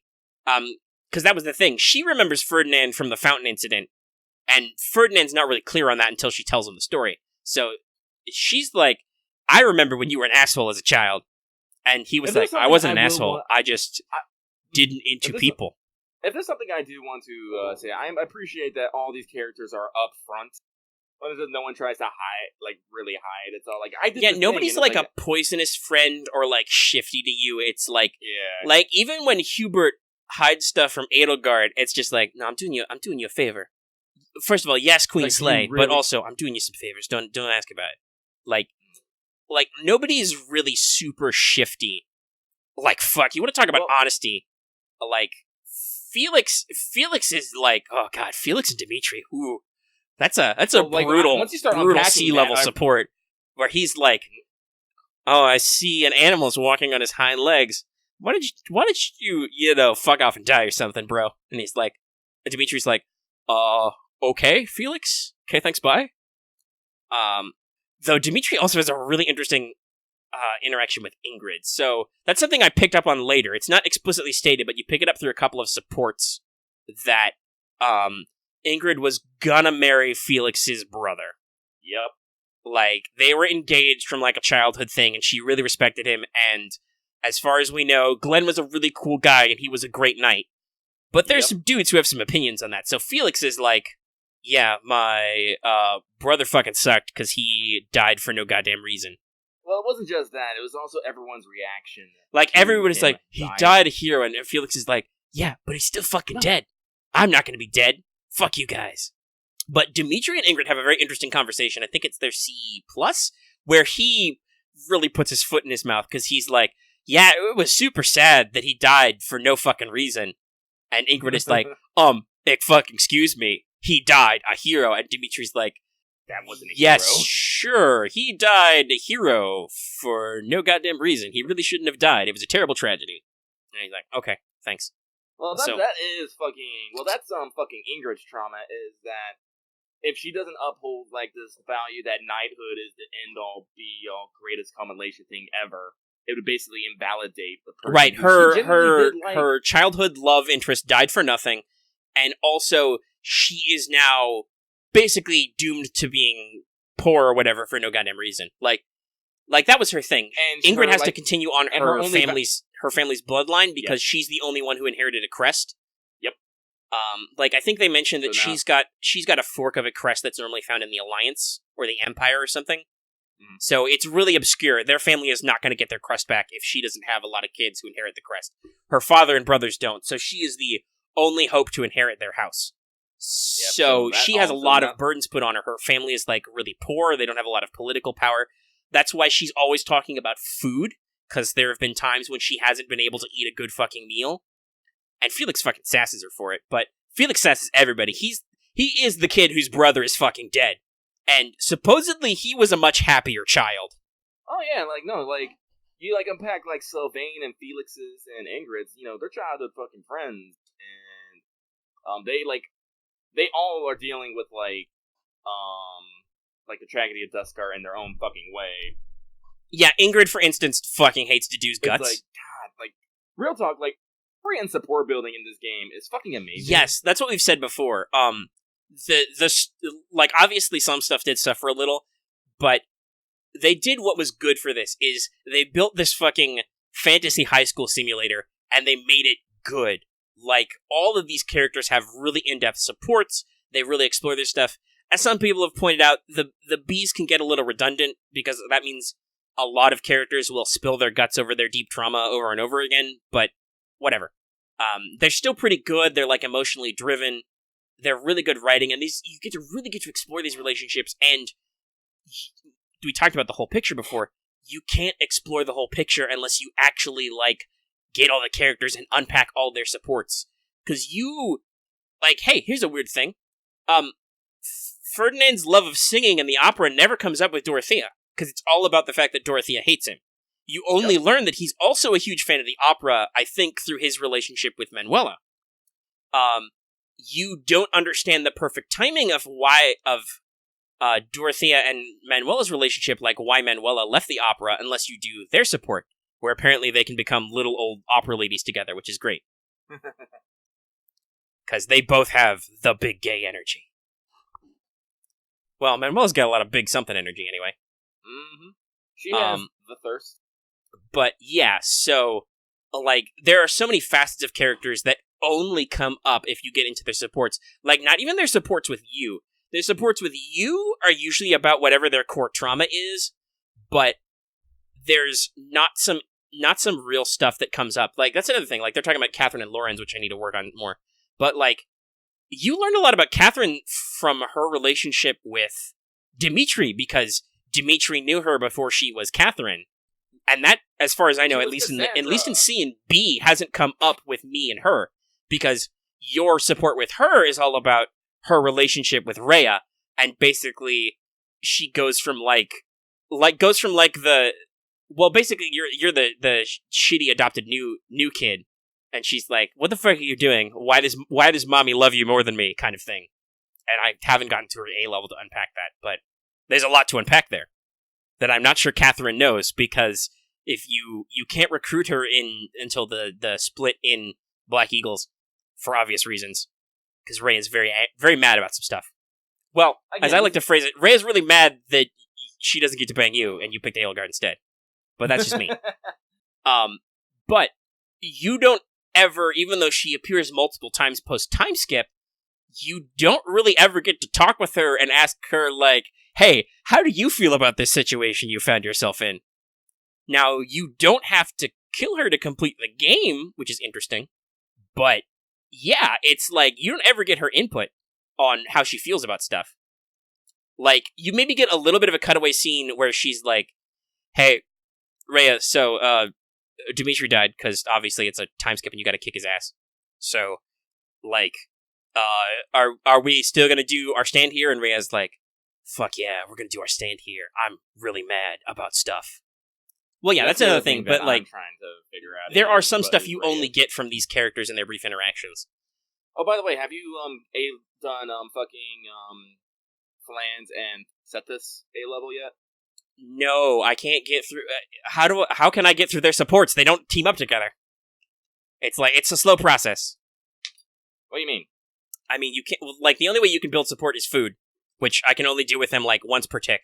Just make them adjutant. I don't have Sedeth, dude. You can't just recruit him. You have to wait for a time period. I think. I'm not there yet. I got him immediate post-time skip. Well, yeah, I'm not post-time skip is the thing. Oh, you haven't got there yet. No, I'm not at the post time skip. I can't fully recruit everybody. Oh, he joins automatically. Okay, cool. Yeah, I thought... So I'll catch up there. But no, I've said that I'm still pre-time skip. Oh, okay. I have managed to recruit everybody just now. I'm really close to time skip. I'm just about to go Super Saiyan, as I like to call it. But yeah, funnily enough, I think we started this conversation by me saying we didn't have a lot to talk about with Three Houses. That's a lie. I'm a master at faffing about. That's true. We really like Three Houses a lot, kids. But I was starting this by saying that I got Borderlands 3, but I'm not playing it yet, because I still have to do Three Houses stuff.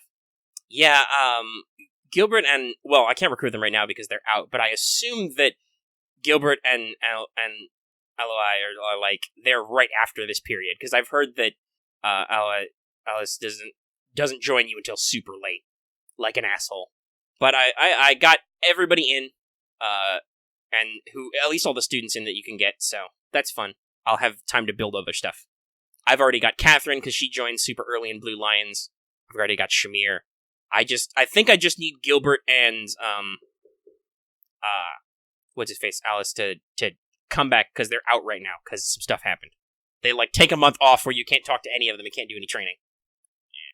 But yeah, so the game's really good, and there's a lot to explore, and we'll still be exploring it for a long time. But I will probably after, because I still obviously have the whole time skip, time to work on, after Blue Lions, I will probably take a break, and I will play some Borderlands. And then after that, I guess I'll have to get some Code Vein. So, yeah, I said, I don't know, I'm gonna rush. I'm gonna try and finish my Blue Lions run tonight, and then afterwards, I'm probably gonna crack open, Astral Chain, because I bought that. Because I'm gonna use this opportunity to talk. Well, yeah, I was gonna say, do you want to tell your tale of hope and despair? Yeah, so last week I put up a poll on Twitter asking if I was to start streaming console games, would people watch it? We actually got a pretty sizable amount. I think there was 30 something votes. And I was like, okay, cool, sure. I will order the fucking thing. So on my computer I have a Elgato HD 60S. Cost me $150. That was literally all of my Patreon income this month. It arrived. I tried to fucking install it. Guess what? It requires Windows fucking 10. I'm like, and trying to use the older versions because they say that they stopped the 7 support at because that's what I'm running on my computer right now is Windows 7. They started at 3.2 and so I'm tried running one of the old versions and it just doesn't detect my shit. So I'm like, well, obviously there are more reasons here that are just fucking bullshit, and I don't want to fucking deal with this right now. Because I do have another computer that I'm trying to get fixed right now. It's the one that already has Windows 10, has a bit better graphic card and processor and stuff.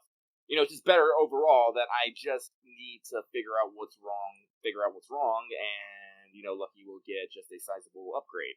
Because last time I tried getting a capture card, I found out that no, it was just incompatible as a whole, which is the main reason why I got a USB one. So I thought I can just plug it in and fire away. No, apparently no. That no matter what I do, this shit is needlessly fucking complicated. God damn it.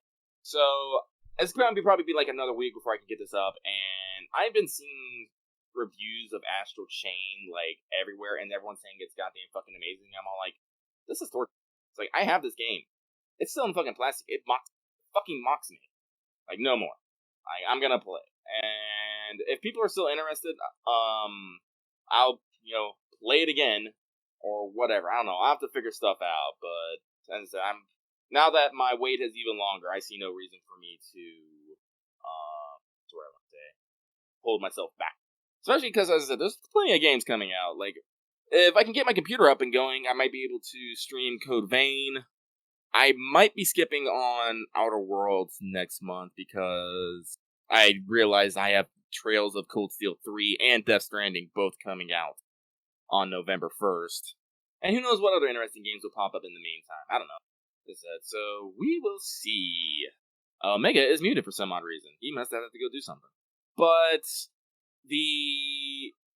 so I'm going to finish my Blue Lions run. I've been fucking about with the Code Vein demo, but it's only 2 or 3 hours of content. I can just put it down now and I'll be good. I'm considering getting Iceborne from Monster Hunter because I do enjoy the thing, but I don't know. I might put all my money focus into just getting Code Vein. Because I don't want to return this, capture card. It's like, I paid $150 for it. Amazon's return policy is pretty damn nice. But again, I don't want to, like, get a computer that can actually run it next week. And I'm telling you, though, right now, though, if I get my computer back and it still doesn't fucking work, it's going back. It's going back, like, immediately. I'm like, I'm done. So, that's that. Let's see, do I have any other interesting video game? Yeah, no, I think that's it. So yeah, Three Houses and Astro Chain is gonna want to keep me busy for the next couple weeks. And that's probably gonna be Code Vein, and I'll try to coast until November for Death Stranding. Hang on, I feel a sneeze. Hang on. Excuse me. Thank you all. I don't know how well I picked up on the mic. I turned away and kind of leaned away, but it was still a powerful snot rocket there. Yeah, I said. This reminds me, there was the Tokyo Game Show that happened a couple days ago, and there was a lot of games that showed up. As I said, there was like literally too many titles for me to actively think about, but and I can't think of the fucking names of all of them to save my life either. But like games like 13 Sentinels, Aegis Rim, which is the new Vanillaware game, Neo 2, Tales of Arise. Yeah, more Grand Blue Fantasy Versus. They showed some Guilty Gear footage. Oh my god, Guilty Gear looks so amazing. Holy shit. I'm trying to think, like, there's another game that I saw that looked really cool. It was about the kid who looked like he lived in, like, a shitty dock town, finds a magic brush, gets chased by bullies. I was like, that looks interesting, too. Was a demo for P5R announced? I do know they showed a trailer for it, and it looks good.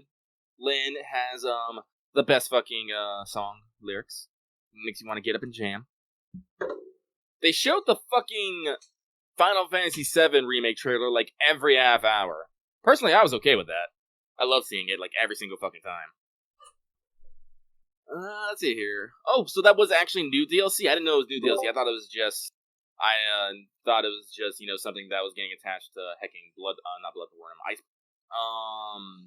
They showed, like, what I found interesting is they actually showed a lot of VR games, too. Some of them look pretty interesting. Oh, Omega's back. Yeah, I'm back. Sorry about that. I don't want to interrupt your train of thought, but I kind of want to tell you the story of how I had to fight a toaster for these Pop-Tarts. That's why I'm sorry. I was gone a little too long. I thought I was just I'm going to pop some Pop-Tarts real quick. I'll munch on them. I'll try not to talk with my mouth full. And then, like, motherfucker, they fall in the toaster. The little prongs won't let go, and I'm fighting this toaster with my fucking butter knife. Like, give me my goddamn Pop-Tarts. I won, obviously. The Pop-Tarts are a little worse for wear. But still. Oh, that's right. Gungrave Gore. Yep, that was another trailer they had. For the longest time, I was all like, what is this? What is happening? Then you just see the gun, and you're like, oh. Like, Lucky, like, I have to confess, Lucky isn't so quite up on the take on, like, certain, things. Like, going back to Three Houses, Omega's talking about, Edelgard is not in the fucking picture, yet the Flame Emperor is. Therefore, clearly, Edelgard is the Flame Emperor. I'm just like, I didn't make that connection. It's more Hubert's bad acting, though. The what? I said it's more Hubert's bad acting, though. Like, when that scene happens in Blue Lions, and Didi was like, hey, have you seen Dimitri? And they make you do the look away fake. Yeah. Like, Hubert is still way more, has anybody seen Edelgard? Edelgard is not here. I'm like, okay, dude. Oh yeah, they also show what I'm assuming is Yakuza 7 with a new fucking hero. Because Kazuma Kiryu, his story is fucking done. He's gonna stay and take care of orphans. That's good. And it looks like that this new character, they're taking a much more comedic angle and making it turn-based, which, it's good. I like to see a game franchise try to reinvent itself, because you don't ever really truly want to stagnate your game. You always want to try different and better things. So if you just keep doing the same loop and cycle, yes, you'll keep those core people in there, but you'll never really, branch out from that. And so that's exciting. That's one of the also things that I'm also planning on getting. I don't have it written down. But apparently there's going to be a Yakuza collection for the PS4 here in, like, early next year, which is gonna have 3, 4, and 5 on it. So that's something that is definitely on my big to-do list, is get Yakuza 0. I got Yakuza Kiwami for free for PlayStation Plus. Thanks, PlayStation Plus. Now give me Kiwami 2. Get the collection for the PS4, and then Yakuza 6, Song of Life, and then I'm gonna enjoy me a fucking saga, and then hopefully go into 7, fully in the know. There's also the Yakuza Zombie game, but I don't think I need to play that. Yep. They also did have a trailer for the Rock Band Zero ZX, because they're coming out with it. Yep. They are getting they're getting a collection for that. I'm excited for that. Ooh. I mean, there's a lot of stuff. Like, I didn't really think about talking about it. Otherwise, I would have pulled up a damn list of everything that they really showcased. No, but then there's a lot of stuff. Lucky stall for a little bit. Yeah. So I don't know. I'm excited. Of course, all these are. Oh no, actually, I think one of the best things that I liked is that there's a lot of Western games going over to Japan, and all of them have their Japanese dubbing. And I'm just all like, it's kind of amazing to see this on the other foot, because most often than not, I'm looking at Japanese anime characters with English voices. Now I'm looking at these Western folks with these Japanese voices. I'm all like, this is interesting. Did you talk about FF7 Re already? I talked about how they showed the trailer 4 fucking times, but I didn't actually get into the details because I figured you would want to share your thoughts. I think that's one of the few games that I've been heavily following from the TGS thing. I've heard a couple of mentions that sound kind of cool and stuff, but yeah. Obviously, we're already pre-ordered a remake, so I'm like, yeah, show me more. So the trailer was pretty interesting. I felt like the trailer was half the point of the trailer was yes, we are still doing the wall market. Stop. Asking. Because obviously there's some reworks. Because you don't actually, in the original version, you don't ever actually get to see Tifa before you do all the stuff. Whereas in the remake, Tifa clearly has a chin-up, a pull-up minigame, in addition to squats minigame. Yep. It's a little more gargly than I wanted. But yeah, so they don't show you the finished product, but very obviously the wall market section's Don Corneo, who has the pitch-perfect voice acting. I've heard some people say that's Mark Hamill. A lot of people saying it's Mark Hamill, yeah. It could be, easily. But, he's pitch-perfect, and it shows you some of the general atmosphere of the scene. It shows you, the boss fight after. It shows you that there will definitely 100% be more than one motorcycle sequence. Presumably because this time they're new character, actually. What was that, Lucky? They actually showed a new character in one said motorcycle scenes. But yeah, there's they're probably leading up to more of the clash with Soldier, but there's I think it was there's explicitly a soldier guy you fight. Yeah. They also took a time to show off the Turks a little bit. Well, at least all the ones that show up in the part 1, because that's actually, I think that's important. Until after you kick their ass in Midgar, I don't think Elena actually gets promoted. I think she only shows up in the post section. But you get to see Rude and Reno. I'm a little sad, yes, that Reno is not Quentin Flynn anymore, but Square Enix has recast basically literally everybody, so yeah. I'll take it when I can get it. It's okay. And maybe he might have been, because that was the thing with Advent Children and the was the Turks were a lot more comedic, and Flynn definitely added that tone to how he performed. Reno, so if they want you to take them seriously as villains again, which they probably do, I could see the English people being like, "We're gonna recast this a little bit. We're gonna make sure we got a whole new performance. There's no baggage." Fucking Rude literally fucking grabs you by the legs and and one scene literally throws you. It's well, yeah, kind of a big deal there, buddy. But they show them off a lot more. They show them some of the confrontations. Yeah, there's some Tseng or Tsung or Tsung. I don't know how to pronounce it. That guy. Well, yeah, it could also be for money stuff. The unfortunate fact is that a lot of these people are going to have a lot of fucking lines over several games, so that probably does make it easier to be yo. Oh, yeah, it's true. If everybody in the original voice cast is union, and now you're going to be hey, this isn't a 2-hour movie feature, now you're going to be here for 3 to 4 60-hour games, that's a lot of fucking voice lines for major characters, which all need the full-blown, you can only work so many hours a week, we got to pay this, that, and the other thing. Yeah. not that some of those benefits aren't, good for those people, but I can definitely see from a cost measure where you're like, man, this means we gotta fork out a lot of extra money to voice acting. Because, man, they're in this game a lot. And now some people will go like, I'm not saying like, no, they don't, voice actors don't deserve payment, but unions are very complex things and very rigid usually, because otherwise the union would lose its power and thus are useless. Mm-hmm. And nobody would pay their union dues. But that can really complicate some productions and some weird stuff. So, I am sure that there was definitely a yeah, okay, well, we're gonna skip all that shit because we got a lot of work to do, kids. We already have to translate this motherfucker of a script. Yeah. So, and we actually pay more than one dude with a spreadsheet to do it. But yeah, so I'm not super upset about the voice actor or anything. But yeah, there's definitely more of the Turks. Also, hey, they fucking show you the plate collapsed. Yeah, I think that was like the ending scene. That's the ending shot, is the sun coming over the collapsed plate, and I'm like, wow, you guys are not holding back. Which I appreciate. They're like, you fucking know this game. You know what happens. Well, like, for real, are there going to be any people who are going to be introduced to Final Fantasy VII just by playing the remake who don't know this stuff? And if they do, are they watching trailers from TGS? Like, well, to completely be honest, if you didn't know anything about Final Fantasy VII, like you knew nothing, how much would you have understood from that final shot? No, you're right. You probably wouldn't have understood the context. It's like, yes, they reference some stuff where there's like obviously a countdown and some urgent. There's some scenes where you're like climbing the pillar and they're still standing on the scaffolding at the end. You wouldn't have got that. No, they literally just dropped this whole plate onto a fucking populace just to try and kill you. Yeah, which is a great holy fuck scene in 7 when it happens, where they blow the whole thing. There's a whole cinematic, and you're like, oh my god, they blew up the fucking plate.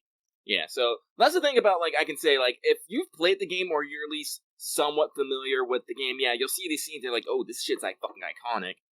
But if you don't know anything, I don't think the trailers usually give you enough to, like, piece together things ahead of time. Right. This is the other thing I lean on. It's like, who doesn't, like, Final Fantasy VII is, like, one of those things that people learn about, like, I don't want to say osmosis just by, because that's the improper term, but just, gradual saturation, I guess I would say. It's just like Final Fantasy VII is just out there so much, so many people will be talking about it. There are just some things you will pick up throughout, like, your life. Like, so it was this morning. I woke up a little bit early. That's why I had to go eat, by the way, in case you didn't pick up on that. I had to go make Pop-Tarts really quick because we started recording a little bit late, and I was up a little bit earlier, so there was a longer gap than I expected between me and food. I've eaten 2 Pop-Tarts now. They were s'mores. I'm better. But I woke up a little early, so I was laying in bed. I did something that I wanted to do because I watched somebody make somebody had made a compilation of 3 Houses, but Pro ZD skits, which immediately was like, man, I gotta watch all these skits in order. So, I powered through the Dragon King canon skits, which are hilarious, and you should check them out. Pro ZD does some really good work. A lot of range on that dude. But when he does the cliche people dying scenes, he plays Aerith's theme because it's iconic. Also, that was another thing, by the way, that this trailer really cleared up. It's fucking Aerith now, dudes. Yes, it is. Like, they say it multiple times just to reinforce. And then they give you a beautiful shot of her bat-licked by fireworks. Yeah. In the dress, this too. This game's pretty. The game's really pretty. That's the thing, right? We know for sure the game will be pretty, and we know that the game will have good music, because 7 has good music, and I don't think you can fuck it up. Did you hear the boss battle that was just playing throughout the whole fucking film? No, yeah, they have a good rendition, and they have to, because now it has to, like, loop a lot, because everything's more active. Though apparently there is going to be a classic mode where you can make shit turn-based again if you want, if you don't like the fast pace, which is cool. Options are cool. To have options. I'm probably going to play it active, but that's because I've been, playing Kingdom Hearts games for years, and earlier this year, I may have binged literally all of them.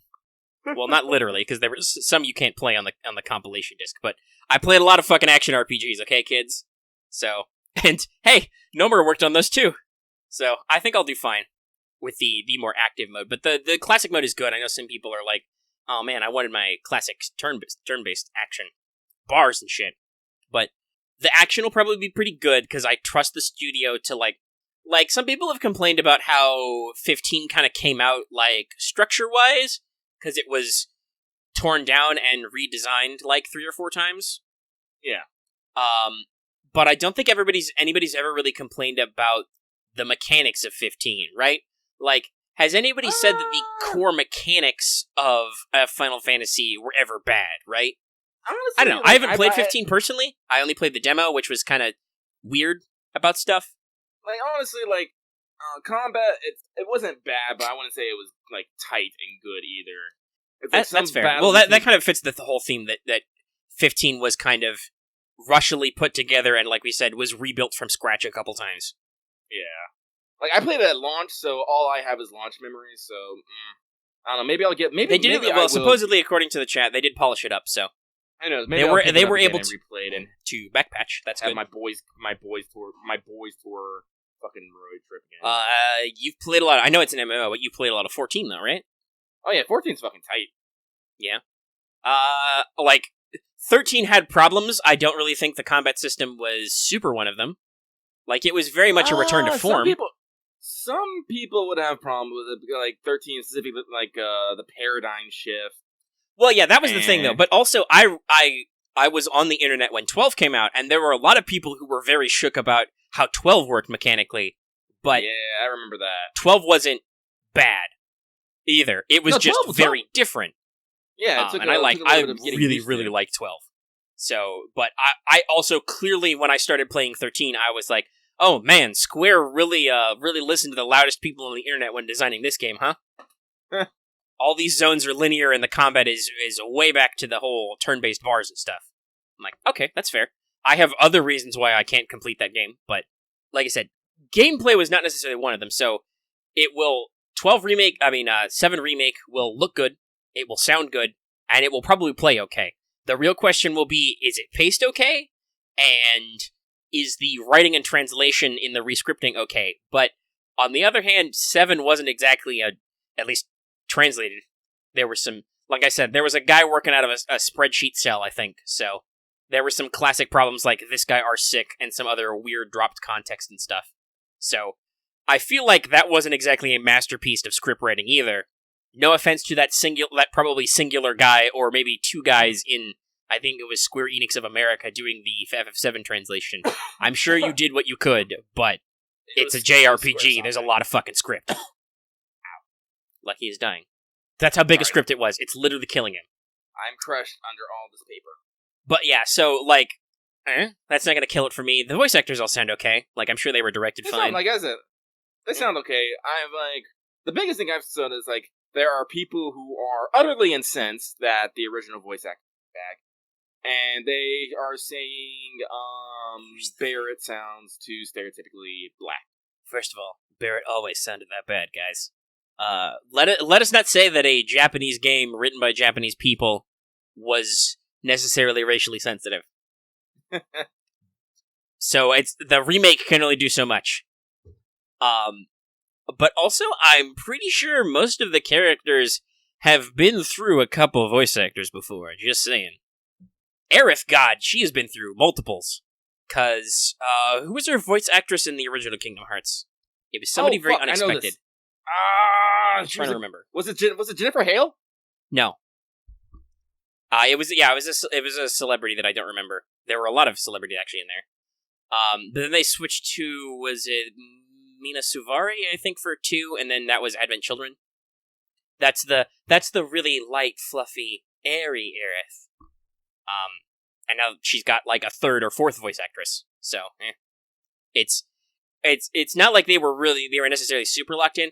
I have just realized, and I am now not retroactively, I'm preactively sad, that means that, everybody's favorite sad boy, Vincent, is probably not going to be Steve Bloom anymore.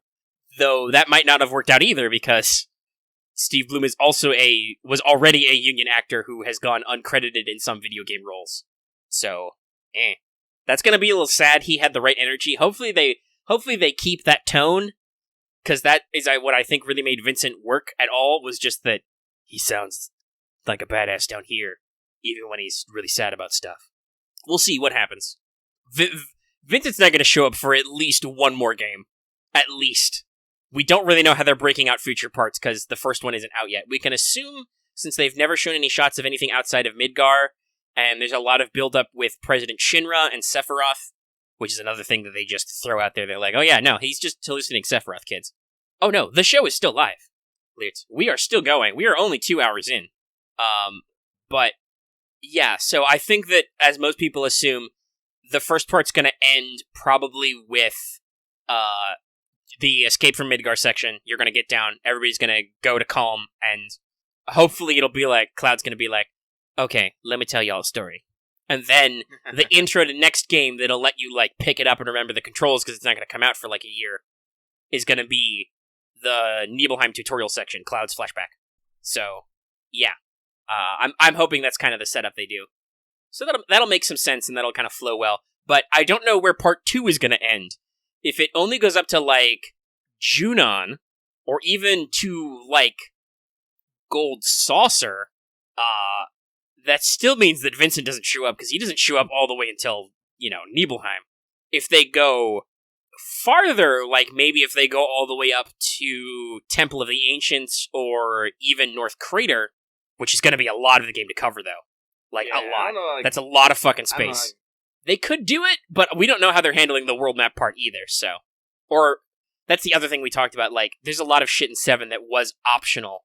So, how optional is it going to be? Because that was another thing that was in the trailer. We got to see summons, which you can't get in Midgar normally. Yep. We knew that there were going to be summons because they are, like, pre-order bonuses, but we didn't know which ones, but they showed for sure Ifrit and Shiva, and they showed that's what it was. It was fucking Mandy Moore in Kingdom Hearts 1. Yeah. For Aerith. Who actually did okay. Her performance was alright. Hey. You wanna know something crazier? In fucking Japanese, it was Maya Sakamoto. Hopefully this game has the dual language pack. Please, Square. Everybody's doing it. It's cool. All the cool kids are doing it. Now all I can think is John as my Aerith. She does hit things with a stick. Yes, she does. And actually, doesn't one of her limit breaks give you, like, a shitload of defensive abilities, too? And healing? Probably. Yeah. She's all about that. But yeah, so, also there was a lightning horse in there somewhere, which is usually the summon Ixion, which is interesting because the lightning element summon in 7 originally was Rama. Good old Rama. Old Man Thunder himself. So that's interesting that they're doing that, and they're probably going to expand that, and we still don't know how abilities are going to carry across parts or anything. But that's good that they're introducing those mechanics sooner. But it also made me, like, actually look up the list of summons which are in 7, and, oh man, hey, there's a lot of optional ones. Oh yeah. Like, I remember the Ancient Forest, and Gagana Reactor, and the one in the Ice Caves, Alexander. There's a couple you get from Huge Materia, so if you fail the Huge Materia quests, because those are timed. Yeah, you don't get Neo Bahama or Zero Bahama. You have to do a minigame to do them, where you can apparently dig them up in the Bone Village. Don't ask me how that works. But yeah, so, like, that makes me really wonder how are they going to handle a lot of that optional content in Remake, right? Like, on the one hand, depth is good, especially if you have a lot of... That really expands the space of the game, right? If you give players new and old places to explore, just kind of scaled up and modernized. On the other hand, goddamn, there's a lot of fucking content, both in 7 and in the compilation of 7, that, I think I've said this before, I would really like to have all in one fucking place, so I can actually follow all of this bullshit. Sorry, I'm just amazed. Yeah, Maya Sakamoto has basically voiced all the Aerith, from what I can tell. Well, that's the thing. I don't know why it's different in the US, but in Japan, when you get a voice actor, you got a voice actor. That person is that person's voice actor until they die or they are a criminal. At which points they will recast you and they will forget you existed. Yeah, she was in, she did Aerith in, because she did Aerith in Advent Children, therefore she was in Kingdom Hearts 2, also did the Kingdom Hearts Final Mix, she was in Final Fantasy VII Crisis Core, Dissidia, and Dissidia Opera Omnia. I don't know if there's been any other voiced Aerith opportunities besides that. That sounds like all of them. Well, yeah, medical is another thing that happens. Is like if you have, Tanada was only replaced as Mash in FGO because Mash needed new dialogue lines. All of her characters that were originally her, like Kiyohime and Matahari, stayed as her. It's just they needed a voice actress who was actively performing the craft for Mash because Mash needed new voice lines. I'm sorry. I was actually seeing how many times she's voiced John in like Fate Grand Order. And do you remember the how familiar are you with PSP games? I know of some. What's up? Okay, so she also voiced Jeanne d'Arc in the PSP game Jeanne d'Arc. Of course she did. Which is this kind of I think it's like how to explain it. It's like an FF Tactics style kind of game where you can like I've heard of it before. So I'm just like, why? I kind of. They heard about her great work as well, actually no, she probably wouldn't have been cast as Jean in anything in the PSP days. Who knows? Who knows? But yeah, so really excited for 7 remake and a lot of interesting things they're going to have going on there. I haven't actually watched any of the supposed footage of Death Stranding that's come out. Yeah, that's supposedly Kojima's shown off quite a bit of gameplay footage, which some people is like, man, this seems really mundane. And me, I'm like, what the fuck did you expect? Kojima told you we were going to deliver packages, nerd. What were you expecting? I'm sure they were expecting bullshit action movie stuff, and I'm like, that's only going to happen like once or twice. It's going to fucking blow your mind when it happens, but that's not going to be the whole through line. Like, think about it. When you play, especially like something more recent that Kojima's done, like Metal Gear Solid 5, how much time do you spend sprinting through a desert, or crouched on a hill, or making your horse poop or something, between, getting in there and just punching everybody's fucking lights out? Well, I guess that's kind of the, play your way kind of thing. I definitely know me. I always tried stealthing in until I inevitably failed and I had to kill everybody. Right. But honestly, even the kill everybody step isn't like a badass action movie scene. It's like, oh fuck, bang, bam. Oh fuck, there's another guy, bam, bam. Shit, bomb. I'm gonna jump through a window. Shit, there's 3 guys in here. Grenade. I'm like, big boss out, smoke bomb. And then, oh shit, there's more guys in here. Quick, tap the CQC button rapidly, rocket punch. Shit like that. I'm gonna grab this hostage and I'm gonna fucking sprint away into the night. But yeah, so like, but at the same time, I haven't seen it. Enough of the detailed. I know that there's like some base stuff. You can like take pictures, you can look at stuff, you can do some stuff. Whatever, we're getting it. It's gonna be cool. Anything else? I don't personally remember anything about TGS. Were there any other games that you didn't get to talk about from your... Probably not, because you were trying to remember all the games when I got back. I mean, there was a lot of heckin' games. There's a lot of VR games. They're coming out with a couple remakes, like Space Channel 5 is getting a VR version. They're coming out with a couple rhythm games. Medieval is still on track to be released, but that's a full remake. Oh yeah, did you know they're coming out with a new I think you're away, a new Vanillaware title soon? I believe you talked about that one. Is that the like robot 13, one? 13. Yeah, it's the 13 Sentinel Aegis Rim. That looks cool. Yeah, of course it does. Beautiful. But that's fine. I like what Vanillaware does, so I'm there. Sure. I don't think there was anything really gacha related. I know that AL is gearing up for their anniversary in Japan, I believe. I do know, it's not necessarily gacha, but I do know that a mobile game, Demo, is actually getting a console port. That's cool. It's basically a game where you just play, it's a rhythm game where you play the piano. I was excited about that. That's cool. I don't know if they're just going to give you the whole game, or is it still going to be like fucking microtransactions on a scale. Let's see, how long is it going? 2.25. So, let's see, what else? We can briefly mention some gacha stuff. I know some people are interested in that. Girls Frontline's not doing anything right now. They're waiting to do polling on neural mods and stuff. So we're in a holding pattern on that one. And I'd love to catch up on story and shit, but I can't because Azure Lane is doing an event. Ta-da! Which we talked about. It was about to start last week, but now it's going on, and now sardine ships are here. I have spent like 25 cubes and got 2 non-raid up SRs and otherwise fucking nothing, so go me. I'm doing okay. My first pull was literally Formidable, who is apparently the new meme. Everybody loves Formidable. Well, she's a big titty goth GF. Mm-hmm. Like, seriously, Formidable is also from the same class as Illustrious and Victorious, and she's clearly the goth one. Arguably the goth lolly fashion, but obviously with that chest, she's not super Lolita. It's a big chest. Big frontal armor. I got one other the Avenged ships, but I'm gonna butcher these Italian names, so I'm not even gonna. Yeah. Which sort of one? It was the Elite, starts with a G. Yeah, I can't even. Like, I can say the store one, Latorio. That's not hard. And the one with like the 2 C's is like, I don't remember her full name because I don't think she's in it yet. I think she's just a story spread cameo, like Jeanne d'Arc in the Double Star one. But yeah, so there's a few of them. Like, I'm pretty sure I'm gonna get the points ladder and the 2 store ones. I just hope I roll some of the gacha ones, like at least one. Like maybe I really want Formidable, but I was also like, oh, I've got an empty fleet slot. Hey, pizza ladies, come home. I'll put you in a fleet right away. I'm actually trying to exercise some restraint.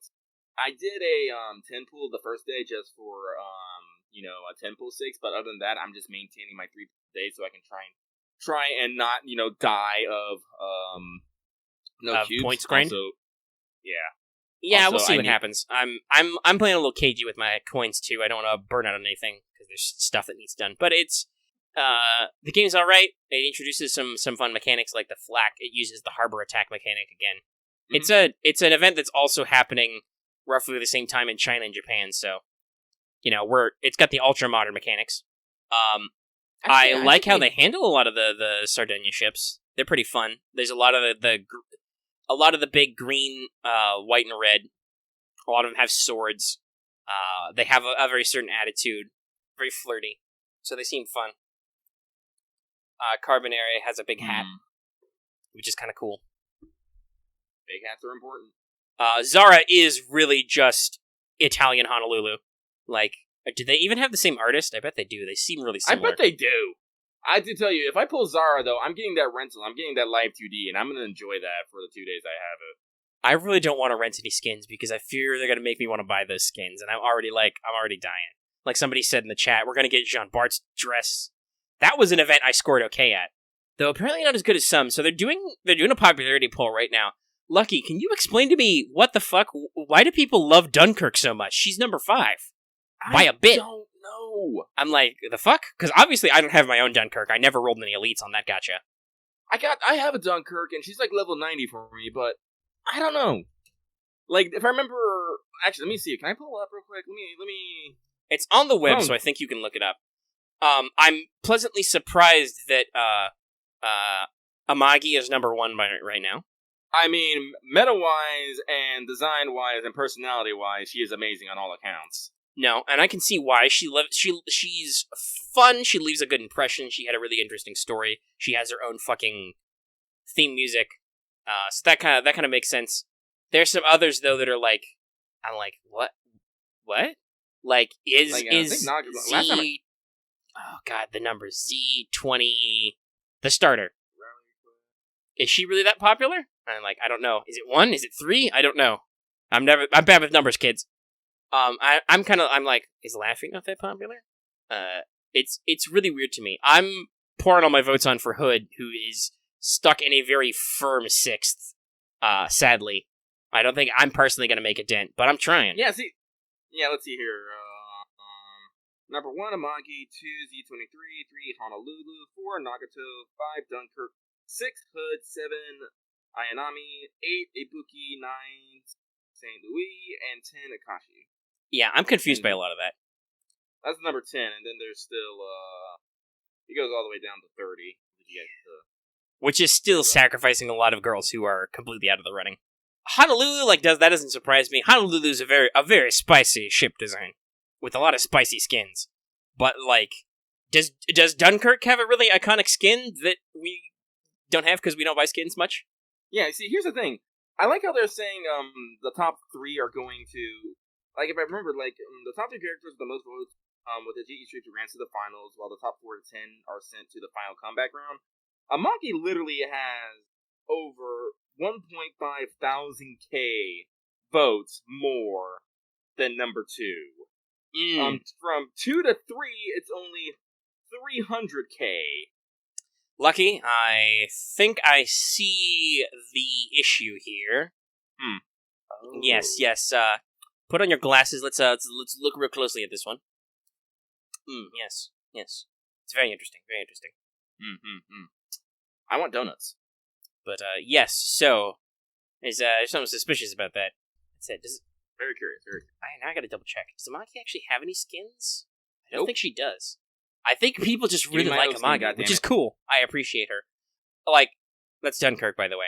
That's her swimsuit skin, is what we're studying intently, audience. But, like, I appreciate that Amagi is so well received. She's doing so well that I don't feel like I have to throw any votes at her. I am just I've been trying throwing my to votes fight in it. Nagato. Oh shoot! I didn't even think about that. Amagi is voiced by Miyuki Sawashiro. That's cool. Yes, Dunkirk is French. She is evil French.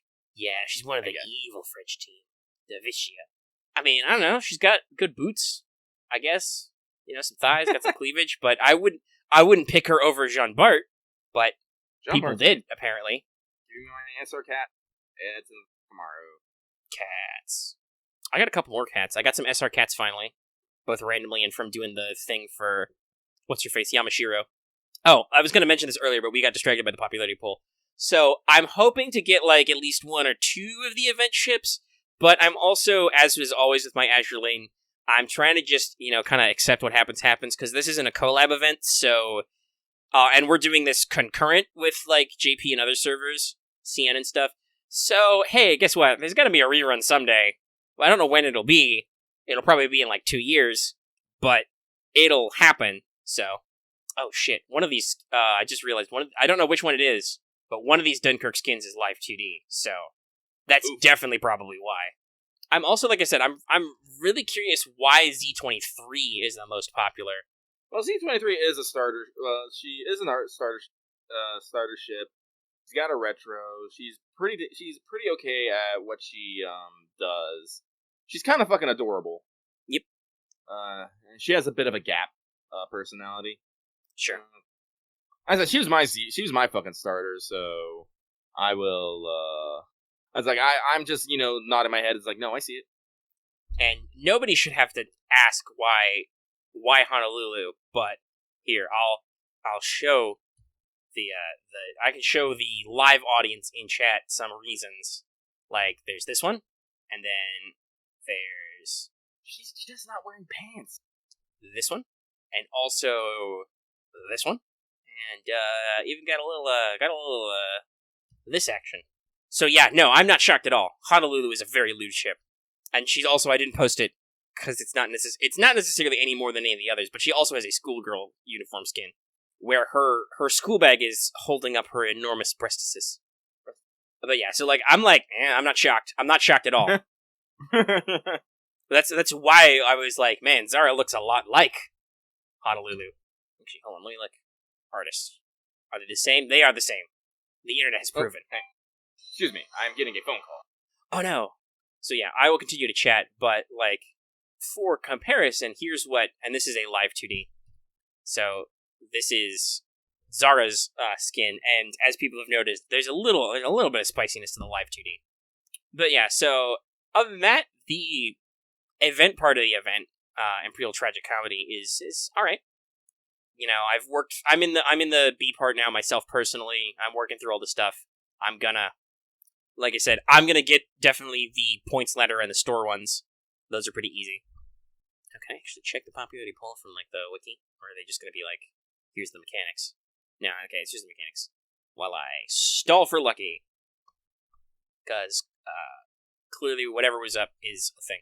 But anyway, Azure Lane is going okay for me. Like I said, I'm a little disappointed I haven't gotten anything out of the spin results, but I'm working. You can get quite a few cubes a day, even more when they've got the daily quests. I'm gonna work on it, and we'll see what happens. I have gotten some great comebacks in some of these gotchas, because that's another thing AL and Girls Frontline are pretty good at, is these events can run for a while.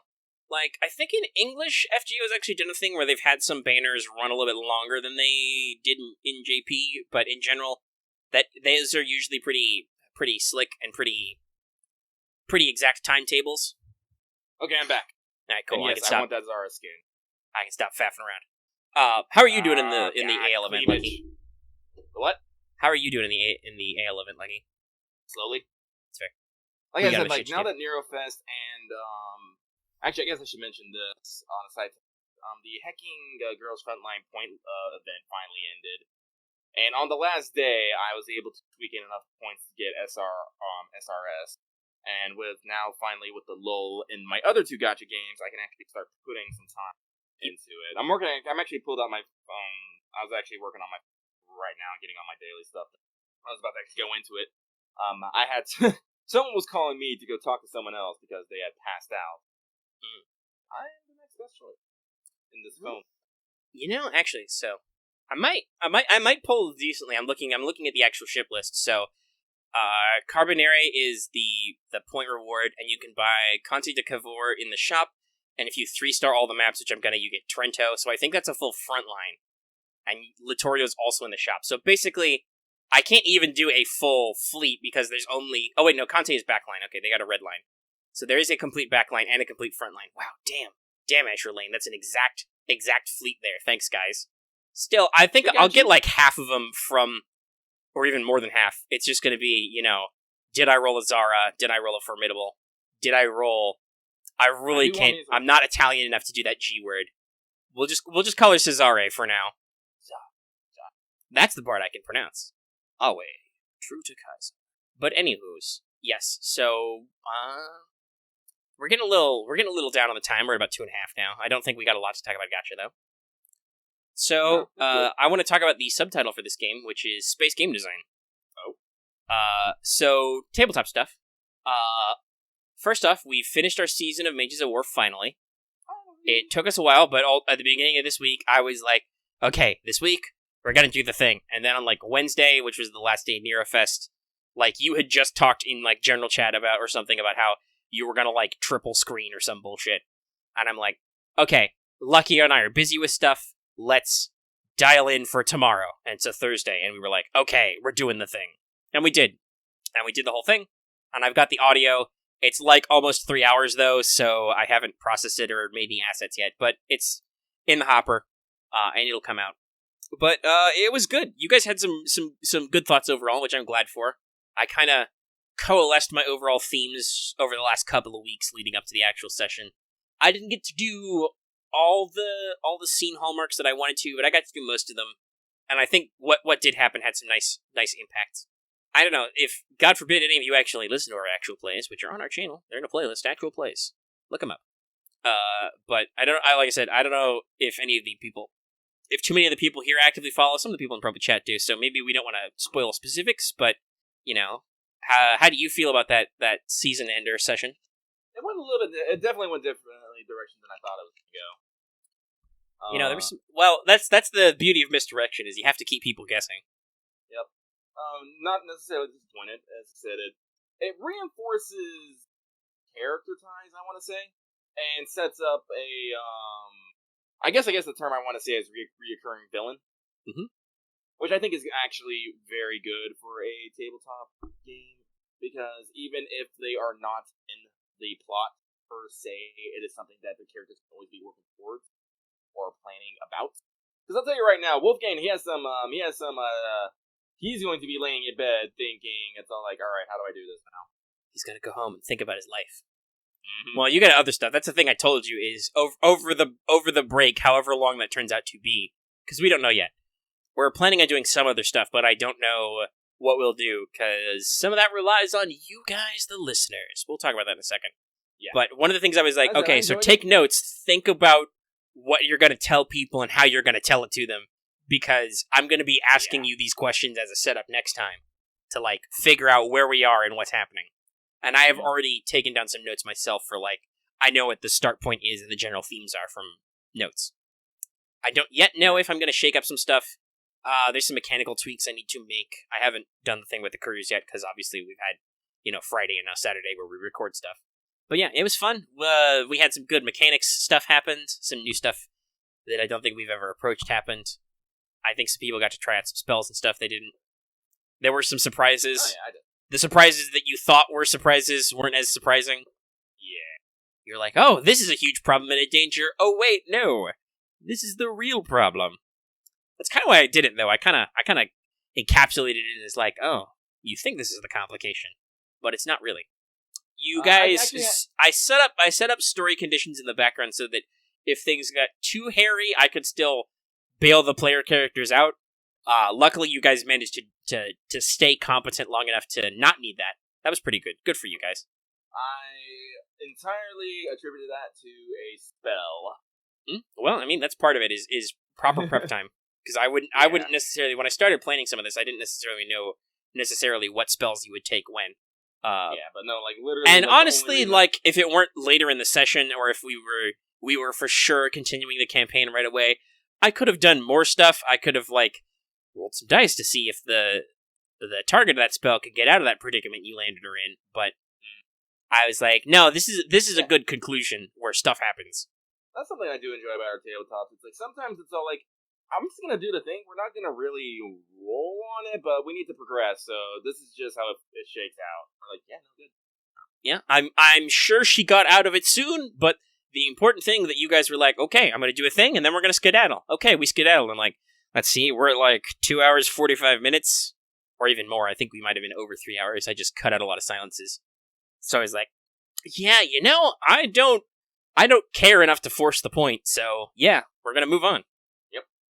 Got other shit to do. So the thing to follow up with that is, yes, we've been talking about it for a while, and we've talked about it on WhatsApp before, and got some positive feedback, but some of those people aren't here, so I don't know what they're doing. Thanks, guys. But I'll leave the general note, and I'll probably talk about it, and I don't want to harp too long on it, because I don't want to make it have to be a big deal. That would be, I don't know, a little awkward. But I am going to try and run some other games in this time period. That's kind of why I was like, let's find a good breakpoint, and then we'll take a step back. I can do some work on Mages of War, and then I can see whether or not I feel like running it right away again immediately, or I want to check out some other stuff. So we've already inducted some people into the secret tabletop cabal. But if you are an active member of our Discord community, and you might want to be in some games with us, let me know in, like, games and stuff, and I might, stick a secret robe on you, and we can go to the secret gaming space where we can kind of hash out some stuff. You know how it'd be. And I want to say that, we're not... This is still the pre-planning phase. We're not, like, committing to anything yet, because obviously you gotta work out schedules. I don't want to be, like... On the one hand, I'm not like, yo, you're in the cabal for life, but also I don't want it to be like, I don't want people to think it's like a petty social club, but for the sake of clarity, if, like, you can't make it to sessions, I might, quote-unquote, kick you out of the secret cabal. Like, I don't know how we'll handle that yet, if people are like, I'm interested, and then it's like, I'm not free any of the times you guys are free, kind of stuff, because that happens with life, So I'm trying to preface this with, like, hey, no hard feelings if just stuff doesn't work out. We've been doing this long enough, we understand sometimes shit just doesn't work. Our number one rule is, life happens. Yeah. Stuff happens. Life, shit, whatever. It happens. So we're possibly a little loosier-goosey with our timing than some others are. Our typical gaming day used to be, like, Sunday or Monday, but it can be other days, so that's, like, a thing you want to think about is just, when are you free? When are you free in terms of days, and when are you free in terms of times? Because we're pretty loosey-goosey, but some stuff still obviously has to work out. So primarily, if the games you might be interested in is, I don't know, like, I'm still kind of inspired by Three Houses to maybe do, like, a low-power Mages of War game, but I haven't percolated that yet, so that's maybe on the back burner. Primarily, I want to run my L5R one-shot I wrote, because I'm still working my way. I'm most of the way through that campaign notes, so I want to actually, like, get a feel for the game and figure some shit out before I do a campaign. And that one I can run multiple times. It's written to be kind of open-ended and runnable. It's got a lot of slots in it, because it's got, for the sake of, like, not bogging down stuff, it's got pre-gens to hand out to players. So, that's, if you, like, missed a slot with a character you really liked or something, or I get full, I can probably run it again, so don't be sad. And the other thing we've been talking about, which I haven't been as on since it came out and I read it through, but I could still do some, is Eclipse Phase, because I talked about trying to get a feel for Eclipse Phase 2nd edition. I know some of my homeboys here are interested in that, so that would probably happen sometimes too. And that obviously I would be running my own material, or even some of first edition's materials, but that would be a bit of a learning experience for everyone, much like L5R would. So if you're not familiar with these games, that's okay. We'll cover all that. And I know gaming's, like, can be a really, really social, like, deep social circle thing, or people really like to hear us and stuff talk. Oh, that's another thing is also BT dubs. Unless you're like really offended by that, I would record these games for the channel, just so you know. Mm-hmm. That's what we do now. We make content. But I know that some people are like, oh, gaming's a really deep social thing, but also sometimes it just doesn't work out. Like we've had this before where some players are like, oh, I don't like the speed of the game, or I like gaming with you guys. I like the campaign. You just game way too frequently for me.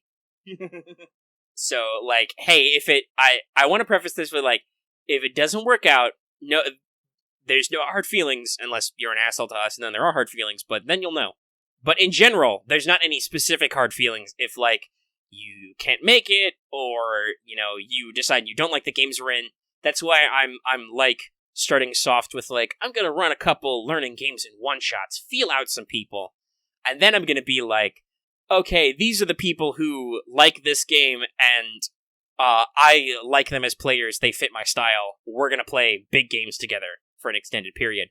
Or we won't, and I'll just go back to running Buddy Cop Mages of War, because I can still do that. Honestly, I'm not going to let you stop Buddy Cop Mages of War. I've invested way too much. No, I mean, and I still have... like, this obviously wasn't the series finale. This wasn't the conclusion of plot threads I had in mind, so... Yeah. There's still plenty to work towards and explore that I want to, and I want to do more scenes and explore more of the characters and stuff. So, it's not done yet. That's the advantage of having really loose, freeform notes, is that I don't need to, like, remember any plot threads I forgot. They're all there. But, taking a break lets you re-examine stuff, too. The only other, and the reason why I call this space game design is because this is not going to be anytime soon, but I don't know why. I don't have any idea why, but I've been looking at what my For Explorer game was, and I am currently calling this For Explorer Revisited. I showed this to Lucky, though I wrote more of it, which is just, I looked at, so For Explorer was a concept I came up for where I was suddenly bitten by the bug to design a sandbox space survival game. I don't want to say I was wrong. I like a lot of the ideas I had for Explorer. It seemed pretty solid, but I was looking at it the other day, and I was thinking about it, and I was thinking about the process of writing, because I never quite finished fleshing out all the little details. I was like, this is fun. I like it. It might work better if I pared this down to a board game concept, and then if I wanted the RPG, I want to re-examine this. I want to get at the heart. And that's really what kicked off For Explorer Revisited. I was like, yeah, I really want to boil down this concept and, like, figure out what my core concepts and conceits are. So I did a little research, I did a little double checking. I looked at some games again, and I'm like, okay, what are the actual points of, like, space survival sandbox, right? Yeah. So it's like, okay, obviously they are survival, so there's research management. Yep. I think maybe some of the research management in the original For Explorer was a little lacking abstraction. I want to, like, figure out how to abstract that maybe a level higher or two. Okay. Not complete abstract it, because the resource management is still an important system, but enough that it's less of, maybe like, massive bookkeeping. Instead, like, maybe just break it down to maybe, like, 3 or 4 total or something? Yeah, I don't know about the exact total, but I think it's definitely going to be like, okay, raw materials are various levels. I think it's more that just, like, how much you need is going to be much more abstracted. Is it like, does this take a lot of fucking metal, or does it take a little bit of metal? And it'd be like, do you have a little bit of metal? You probably have a little bit of metal, it's fine. Like low, medium, and high? Yeah, something like that.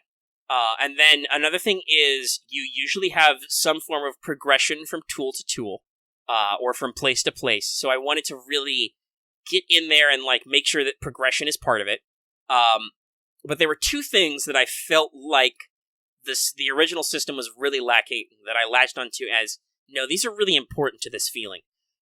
Number 1, action. Whether it's reaction or proaction, they are action-driven. The original concept for Explorer was very time-managey. It was very sit back, we're gonna concoct a plan, and we're gonna figure out exactly where we're spending all our resources down to the last little space noodle. And I was like, okay, that can be fun, but that's not what these games do. Like, when you've been playing Subnautica again recently, when you start Subnautica, you're in a fucking escape pod crashing, oh my god, your ship's gonna explode, survive. Go. You're gonna die, go. I even was thinking about taking cues from even more survival horror type games, especially in my second bullet point of this, but it's like when you start Minecraft, you have fucking nothing in a field, and monsters will spawn at night, go. Like, that's the core. So I wanted to, like, not completely remove, but I wanted to kind of minimize some of the starting resources, and I wanted to put into the game design philosophy, hey, you should always be taking action. Whether that is proactive action, like we need to go out and explore to get materials. You need to climb a cliff to get crystals, magic crystals that'll help you. Now you've got to do the whole thing. You got to climb a cliff. Oh, there's a sandstorm. Oh, fuck. Oh, there's terrible cliff diving monsters in the cliffs. Fuck. You know. Or reactive. Oh, hey, there's a terrible alien virus on this planet, or you're sitting on a super volcano that's going to explode in like 9 months, so you got to fucking move. Or just something has to be pushing you to action all the time. Which leads into my second bullet point was, all these games start to develop a narrative, right? They all have a narrative thread. It is not, like we've talked about before, like differences between like Code Vein and Soulsborne stuff. It is not necessarily a super obvious thread, right? It's usually diegetic, which means it's told completely in universe. Like, you pick up audio logs, which are by characters in the universe, which are just audio logs, whatever. You listen to them and you can learn bits of story from there. Or you can read text logs, or you can find weird things in the world which tell you story. But there's no, like, weird artificial external storytelling. It's all this emergent narrative that just kind of naturally bubbles up and drives you further. And I'm like, so that needs to be the second point. I need to be like, I love the procedural generation aspect, I love the random tables, but it needs to be like, yo, you need to do shit. So actually, I can go ahead and pull this doc up so anybody can look at it. I've only shown this to the secret tabletop group before, but I'll show it to the public. And this is kind of like me trying to refocus and work through stages while I do other stuff. And I don't know if I'll work this particular design to completion right away. It took me a while of like cycles of dev uptime and downtime to work through all of Mages of War, for instance, which is still technically in beta. We like to joke about the eternal beta, but it's still in playtesting. I don't consider it a finished product yet. We still do rule changes. Yeah, and we ask questions about the rules that maybe in some future version would, like, if because Lucky and I've talked about it, it might be nice someday to, like, make it a big, shiny, fancy PDF and, like, go to drive-thru or Kickstarter or something and get it, like, produced for real. There might be, like, an FAQ section, which is, like, so how do I handle this sort of interaction? I'm like, well, you could do it this way, or you could do it that way. Just figure out, whatever way works for you kind of stuff, and based on personal experience and advice. There's probably going to be a lot of people viewing this doc now, but I've got, like this, it starts with my thesis on design elements and stuff, and then I'm just kind of slowly working through what I want to do, how I want it to do. So, like, before skill was kind of like a dice pool and a sign thing, now I'm like, fuck it, percentiles. You gotta roll actively. So, borrowing some concepts from, like, Eclipse Phase and stuff, or even Call of Cthulhu, which both of those have some of that survival element sometime. And then kind of some general stuff. I need to figure out some balances. Like, I've got to find a start point to be like, what your health is like. I figure we're gonna have I like the idea of morale on a score of 0 to 100, and somebody mentioned sanity earlier. That's totally a thing, is gonna be your morale score. And if your morale, hits negative numbers, you're like, fuck this, I'm done. I'm gonna slip into a catatonic state, I'm gonna have a mental breakdown, stress explosion, I'm gonna, decide I need to walk outside and take off my helmet, kind of thing. So that's like your sanity mechanic. And the hidden agenda concept's gonna return, because I think that really helps drive the narrative. And that's also a big thing about other fiction, not necessarily games, but other fiction is always like, can you trust these people? I may have watched a couple of Alien Isolation gameplay videos, which might have kicked this off. Or it might have been Markiplier playing the full version of Oxygen Not Included. I'm not sure. I'm a complex guy. But the hidden agenda system, which was in the original version, which I believe, Lucky, you even said you liked, is just, hey, you have a hidden agenda. You have a reason why you decided to become a space colonist on a potentially hostile exoplanet that you will never, ever leave, logistically speaking. Yeah, well, I mean, I liked it because it gave someone a starting motivation, always. It's something that you can always springboard the character off of. Right, and that's going to stay, and that's going to be kind of that aspect, is like, one, can you trust these people, but also two, it gives your character, like, you have a reason to be here and you have a reason to do stuff. Yeah. I want to rejigger role, though, and kind of use that to oppose hidden agenda, so you, because we're not necessarily micromanaging every block of time now, because that's another thing I wanted to get away from, my general assumption is that while you are doing your job, whatever your job description is, you don't lose morale, because You're doing your job. That's what you're supposed to be here doing. Good for you. This might make things shitty if you have a really weird esoteric job, like, colony artist or something. But if you're doing your job, your morale stays on an even keel because you're not experiencing like weird job stress. You're doing what you're supposed to be doing, and your role kind of informs what that is. And then the conflict arises from, okay, my role, what people expect me to do conflicts with my hidden agenda, what I want to actually do, how do I handle that? That drives role-playing. And either of them can drive morale gains or losses. But also, just stuff can affect your morale now. Like, oh shit, I fell off this cliff when I was attacked by a horrible cliff diving creature, a space squirrel, and broke my ankle. This fucking sucks. Not only do I have to deal with my broken ankle, but also I feel shitty about my life. Let me abuse psychostimulants until I feel better. So yeah, that's just, I'm working on some design stuff. I like to blab about game design a lot. And hopefully you guys like to listen. So that's just what I'm working on. Like I said, I don't know how far I'm going to get in this iteration, but I think I feel a lot better about this. And I don't know, like after, that's something you have to do sometimes with game design, is just you have to sit back, take a knee and be like, okay, what are my actual fucking goals here? Like, what am I trying to achieve? This is especially true if you're trying to emulate something, whether you're trying to emulate a fictional property, or you're trying to emulate a genre, which is something I find myself considering a lot. I look at like a video game genre, or a anime genre or something, and I'm like, how would I translate this to the infinite theater of the mind of the tabletop? Because, right, that's a lot. That's very interesting and can be easier to do in some aspects than other things. To like, I can't just whip up my own anime, right? I can't just invent my own video game. Not right now, anyway. Though, I don't know, I've had dreams of game design before. Maybe if we get big enough, we can be like other YouTubers and we can spin off into that stuff. But I don't think either of us has, like, the tech or the funding or the time for that right now. Hey, Lucky? Ooh, my neck's stiff. Sorry, I had to pause there to flex out my neck. I don't know if you could hear my cricks or not on my microphone. My microphone's very sensitive, but Discord's usually good about not picking stuff up.